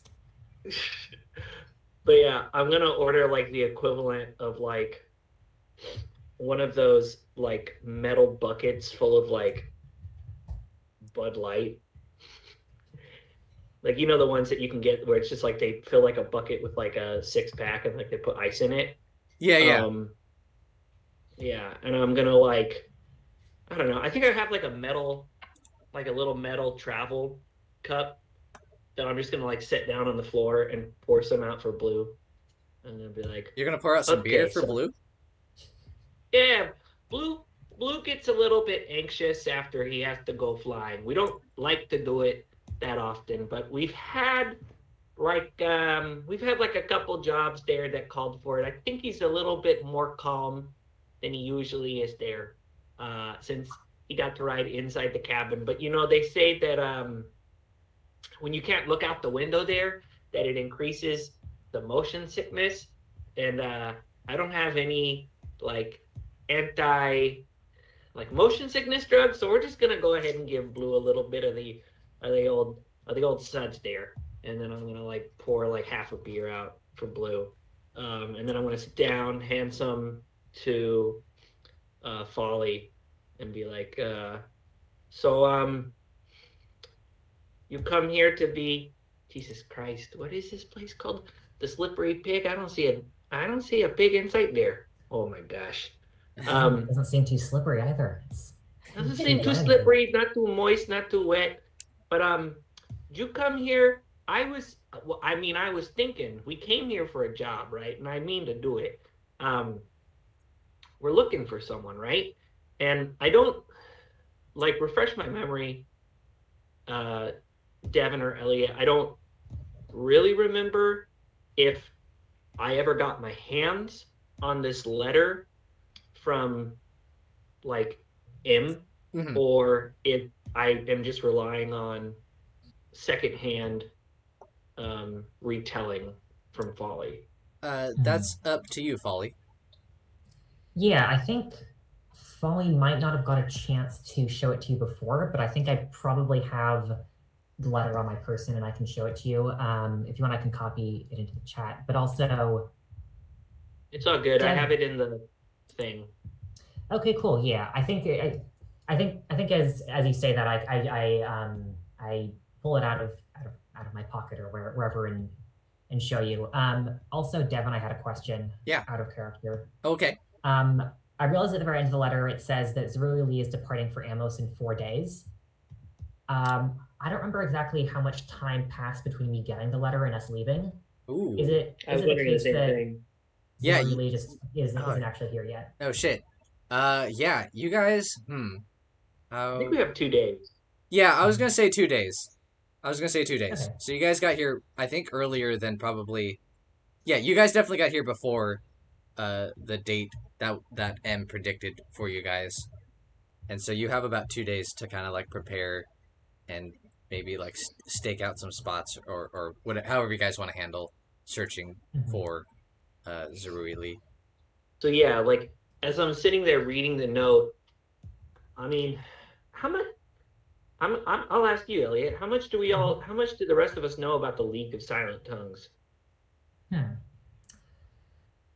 So I think in terms of basic facts about it, like what it does, what its like leadership structure is, some of its basic history, I think that's pretty well known. It's not that secretive, and its basic function is providing various medical services. I think there's definitely probably some internal politics that people are less aware of. One thing that I'm not sure if I've actually talked about on recording is Folly's like original god / the god that they were raised with as Aster, who is this god of death who is kind of associated with the League. I think maybe that is fairly well known, but outside of the League, not a whole lot is known about this god. Outside of the League, people don't know too much about the god of the League of Silent Tongues. Yeah. Okay. Cool. I think probably would just know that like Aster is like a god of death and is associated with healing and the League. Okay. Yeah, so if I know he's associated with healing, I'm just gonna read through the letter and be like, oh gosh. Oh geez, Folly. This seems like some clandestine stuff there. Shoot. Do we What is a group of healers and medicine people doing stalking around? Looks like he's a lecturer, some kind of professor there. You know, Betty, that's a very good question. There is one chapter of the League that probably people like you don't hear about as much. The more research, alchemy oriented group. I'm not sure. It's possible Lee might be from that group, but really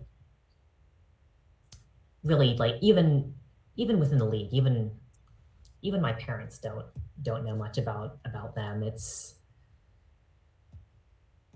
I'm not really certain. Listen, when you had your religious experience, did Ash say anything to you? Did you hear anything? I'm gonna be straight with you there, okay? I am not entirely sure who Ash is. I've never been a religious person. My god there is this beauty right here, and I hold up my crossbow. And my patron saint is this guy right here, and I'm gonna pet Bleu, who's like catching a nice buzz off of this cheap beer. Love it. Well, I can't say I know too much about this Ash myself. I know that he has spoken to me. I know that he has reached out to you in some form, and what he told me is that some of the followers of Aster are plotting something. I suspect there might be a conspiracy of some kind. What's he look like there? Ash or Aster? Ash. Well, when he appeared to me, he took the form of a skeletal. I'm out of character. Give me a second to look through my notes.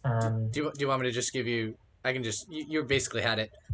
He was a skeleton, kind of shrouded in, or he was a skeleton, wrapped in a tattered shroud. And he had some mushrooms kind of growing on top of him. Yeah.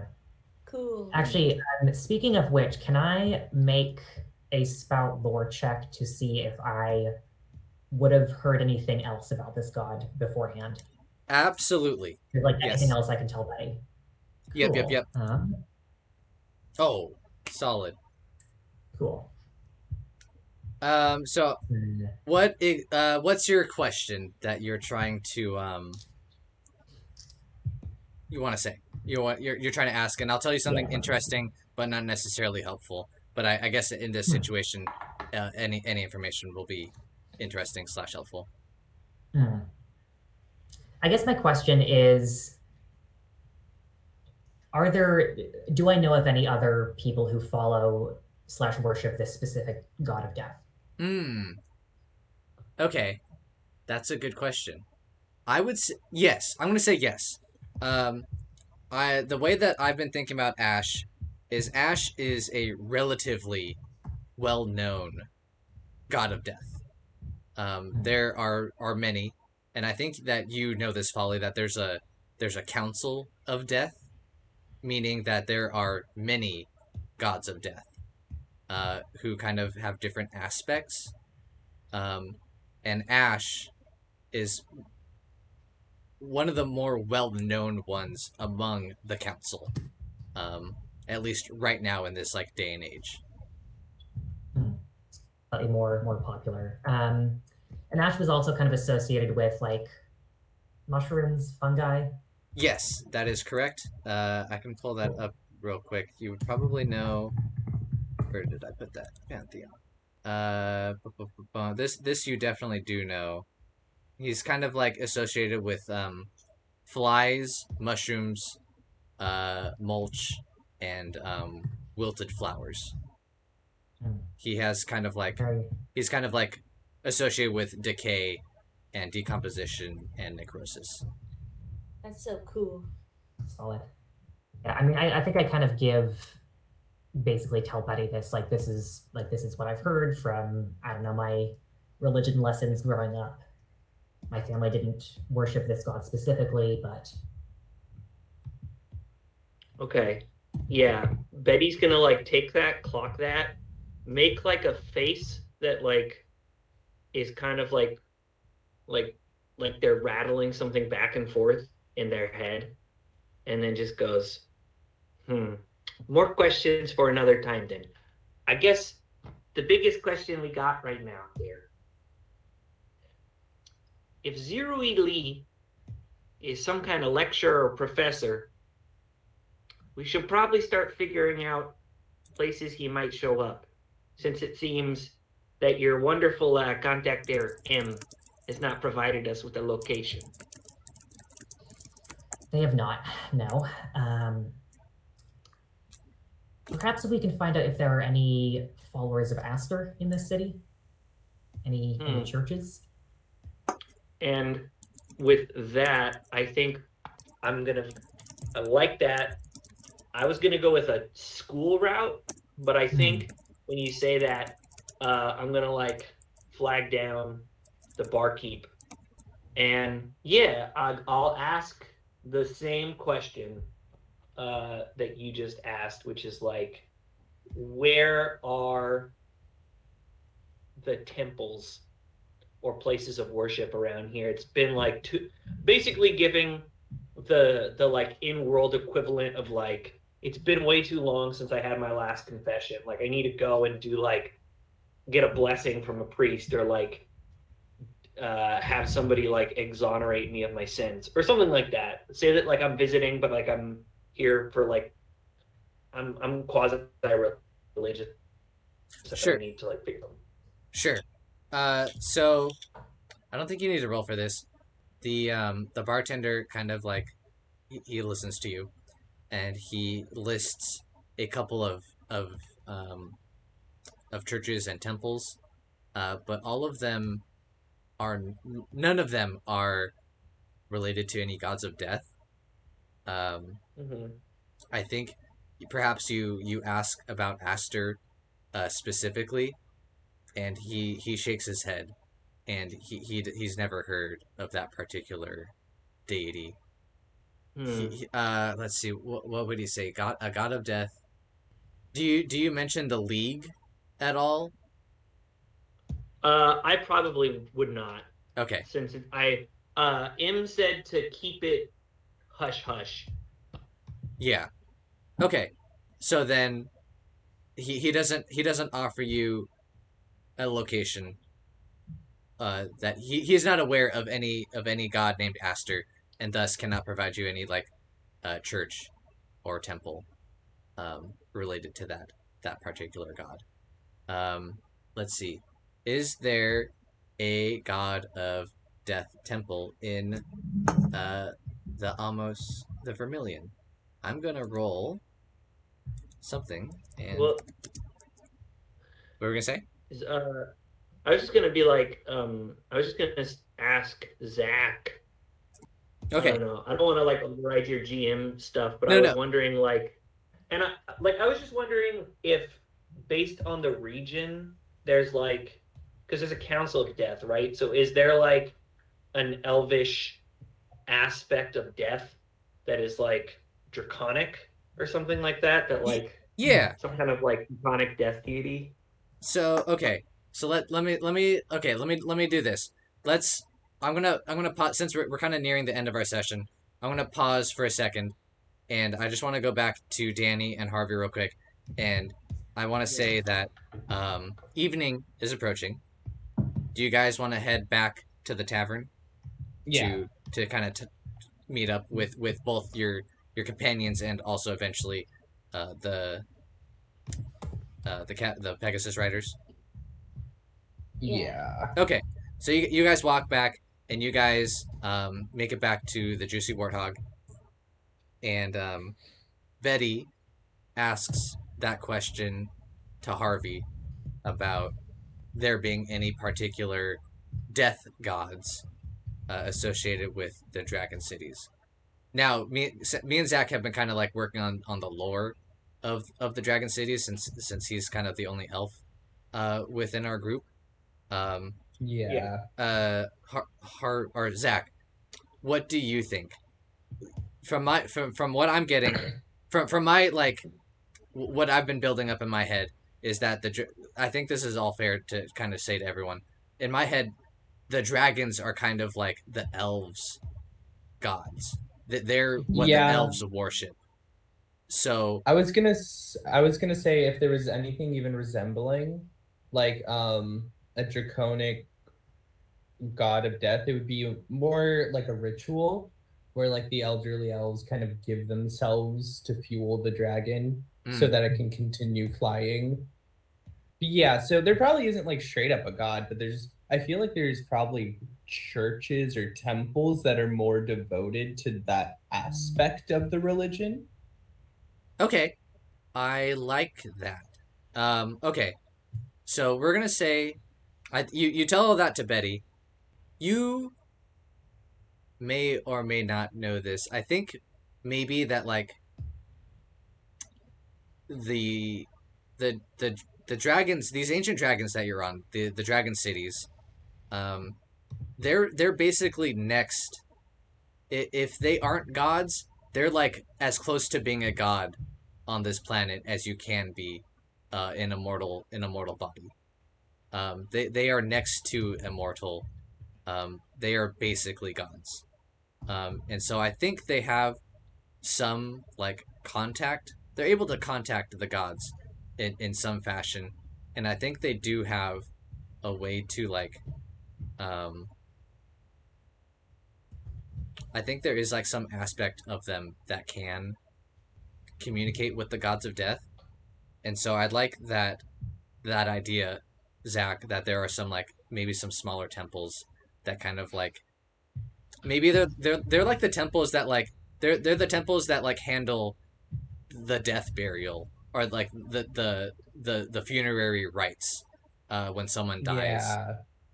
And so if anyone's gonna know more about the gods of death, it would probably be those temples, those ones that kind of handle when people die on the Dragon City.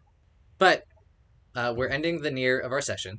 The end. We're nearing the end of our session, and so and so I think we're gonna end with the Pegasus riders and Jian Yu walking in with a beaming smile, and all of the dragon riders are ready to relax and have fun at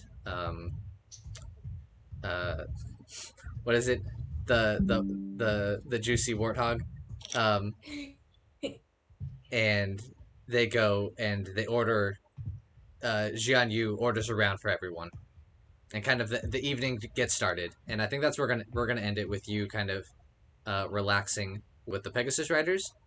I don't think you guys. Well, it's up to you guys. Did you guys have any like questions specifically for the Pegasus riders and Jian Yu? No, not myself at least. No, yeah, I'm just gonna wander around with a beer, and whenever I bump into one, I'm just gonna go Pegasus coram populo, and then raise my beer, and then like wander off to a corner to be alone for a little bit. Until I need to like go to the bathroom. That gives you like a small cheer to the surrounding people, and like a clink and like a swig of whatever drink everyone is drinking anytime you do that.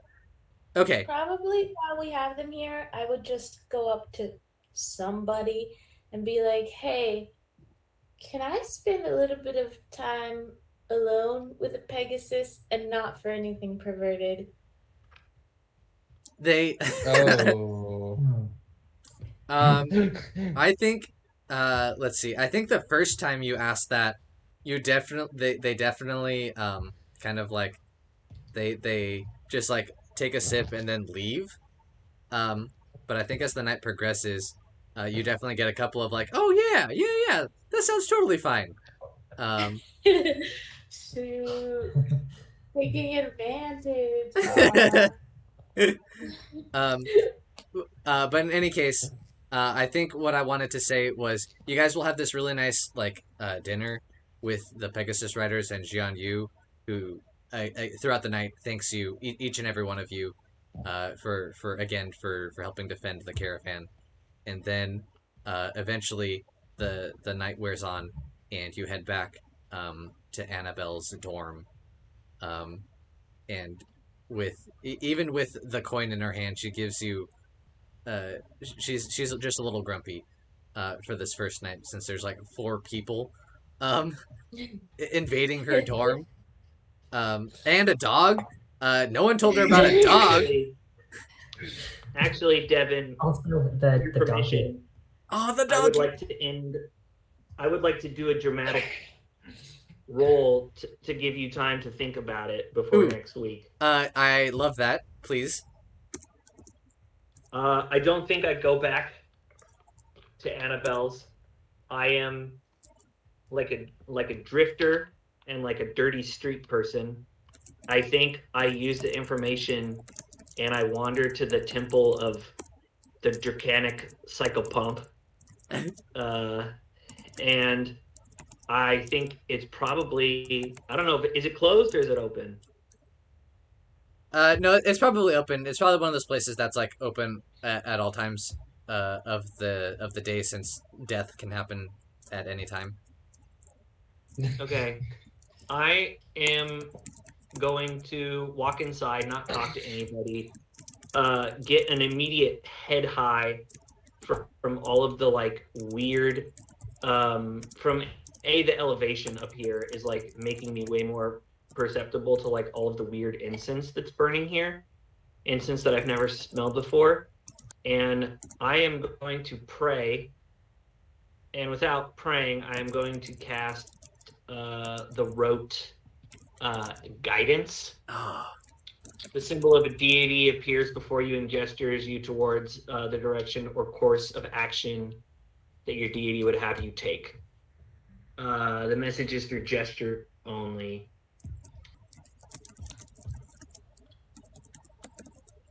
Well, that is a dirty 12. So you can think about that and do with that whatever you will, because after that, I'm probably gonna curl up on the equivalent of a pew and go to sleep. Perfect. Okay. That's will be definitely one of our starting points next session. And then for the rest of you, you'll be hanging out with Annabelle in her dorm. And All right. you guys will get to take a rest. And if anyone levels up, Yes. you all can take a level up action. Which I don't know if you guys. I think when I was like kind of like messing around with everyone, in Foundry, there's like a little icon on your character sheet. I think specifically Folly. Mhm. You have at the top Oh. top right. There's like the little person icon with a plus. Yes. If you press that, it will do like a character advancement and kind of like reset your XP, and then tell you like it'll allow you to upgrade your attribute and then pick what new move you want. Okay, Whoa. cool. Yeah, so it'll make it a little bit easier. But in any case, that's where we're gonna end for tonight. All right. Good job, you guys. Let us go through our end of session stuff. Does anyone feel like your bonds with anyone has been resolved, completely explored, no longer relevant, or otherwise? Betty. Yes. I have replaced my old bond with Folly, and written instead, Folly's God is not my own, Ooh. but they can teach me about the Council of Death. Oh, interesting. Ooh. Okay, go ahead and mark XP for that, Betty. Wait, Folly, did you have something? I don't think so. No. I think Okay. I think I still want to keep. Betty and I have been called to the same purpose, so we must trust one another. Ooh, I like that, especially after that conversation you had. I think that makes a lot of sense. Yeah, I think I'm still. Harvey, did any of your bonds resolve? No, Okay. I don't think so. Danni? Nope. Nope. That's okay. No problem. It doesn't happen every session.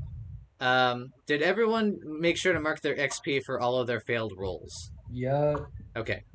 Perfect. I don't think I failed this time. yeah, same. Okay, good job, you guys. And then, did you guys learn something new and important about the world? Puppies can talk. There are ropes holding the city attached.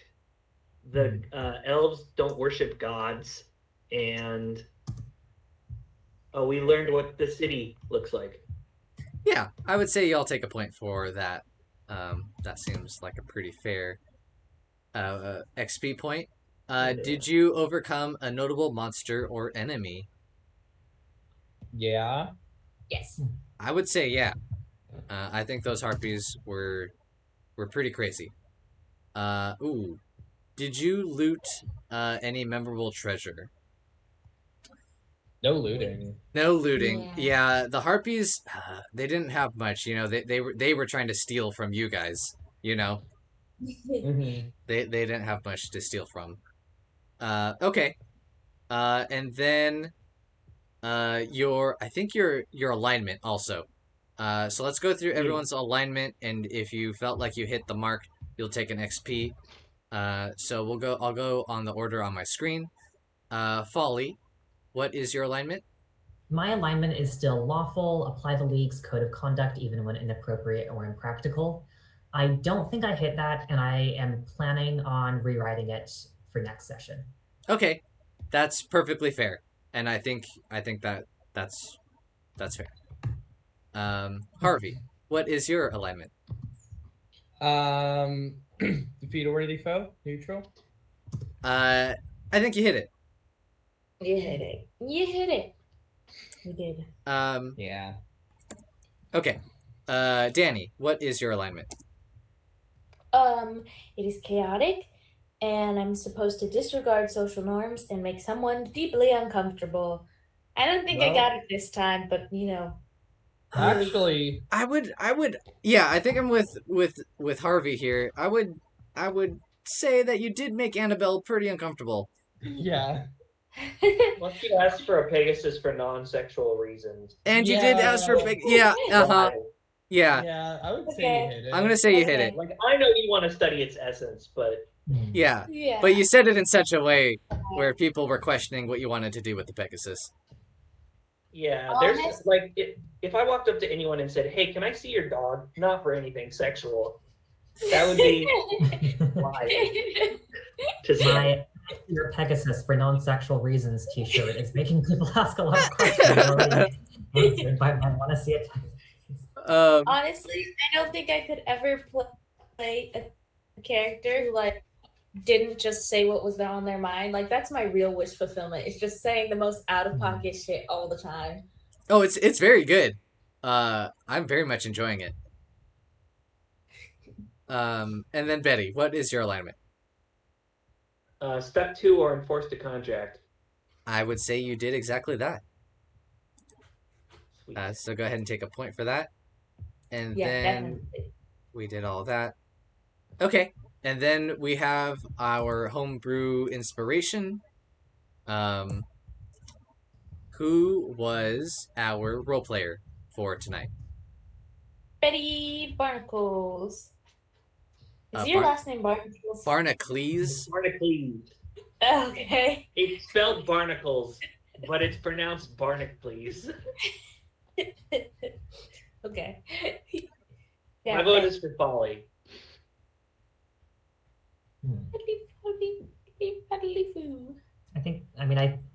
I think my vote is for Betty. Yeah, I'm gonna give it to Betty. I just want to throw that out. I just want to throw this out here just to kind of like put a wrench in everything. I was gonna vote for Harvey. I thought Harvey. Nope, I've got my lineup. Nope. Don't throw a wrench. What are you voting for, Alyssa? Oh, Or my who? vote is Betty for role player, Harvey for workhorse, Folly for fuck it, that was cool. Okay. I mean, that sounds pretty good. Okay, so Betty, it sounds like you're the role player. Okay. Well, okay. And then let's go to work. Okay, We'll take it one by one. Workhorse. Yeah. Who is our workhorse? Harvey. Yeah. For Just chugging away at that fucking harpy. Yeah, yeah, I guess. yeah. I was gonna give it to Harvey or Betty. I was stuck between the two. But I think Harvey is a good workhorse. And then we have fuck it, that was cool. And I feel like, correct me if I'm wrong, we're pretty much all in agreement that it was Folly. Yeah. Yeah. Animating a dead harpy. Yeah, that was pretty While good. while Harvey was free falling on it in midair, yeah. Yeah, doing it to Devon. save my life. That was pretty badass. I know the spell maybe- doesn't maybe last Harvey will- forever, but like, can you imagine if we just kept the corpse and anytime we rode into battle, like a floating harpy undead harpy just rode in ahead of us? Okay, well that was Well, gonna I be was just about to ask what happened to it. Okay, well, okay. What happened? So, Remember how I just said I- that I was going to pick something up next session? That was the exact question that I was going to ask. So I guess we can just do it right here. What happened to the harpy after you guys landed? So, the terms of the spell say the zombie lasts until it is destroyed by taking damage in excess of its HP or until you end the spell. And while the spell is ongoing, I take -1 to cast a spell. I was wondering if Danni wanted to study it Oh, before I get rid of it, because it has like, oh shit. Well, actually, when I cast it, I should have rolled to see what. Oh shit. Okay, another part of the spell is I get 1d4 from a list of traits. I just rolled the 1d4 and I got a 4. So, oh, nice. It is talented. It has 1 stat with a +2. It is durable. It has +2 HP for each level I have. It has a functioning brain and can complete complex tasks. And it does not appear obviously dead, at least for a day or two. So this is a very powerful zombie. You got a good looking zombie. Nice. Anyway, And, Danni, Devon- if you wanna take a look at that, you know, Study Devon, it. correct me if I'm wrong, but that sounds like some pretty memorable treasure. Oh shit! I'll give that to you guys. That sounds good to me. So go ahead and mark another XP for you guys. First of Damn. all, for the record, I would love to study the essence of this harpy. It's all you. It's all for you to study. Can I choose to like study it in such a way that when I take the form of a harpy, I also look slightly undead? Absolutely. Well, you didn't study a live harpy. Yeah, you studied an You studied undead an harpy. Again. It only makes sense that the creature you would turn into would be an undead harpy. Oh, that's so good. Yeah. Floppy neck and everything. Yeah. Oh. Very, very good. Very bad. I hate it all.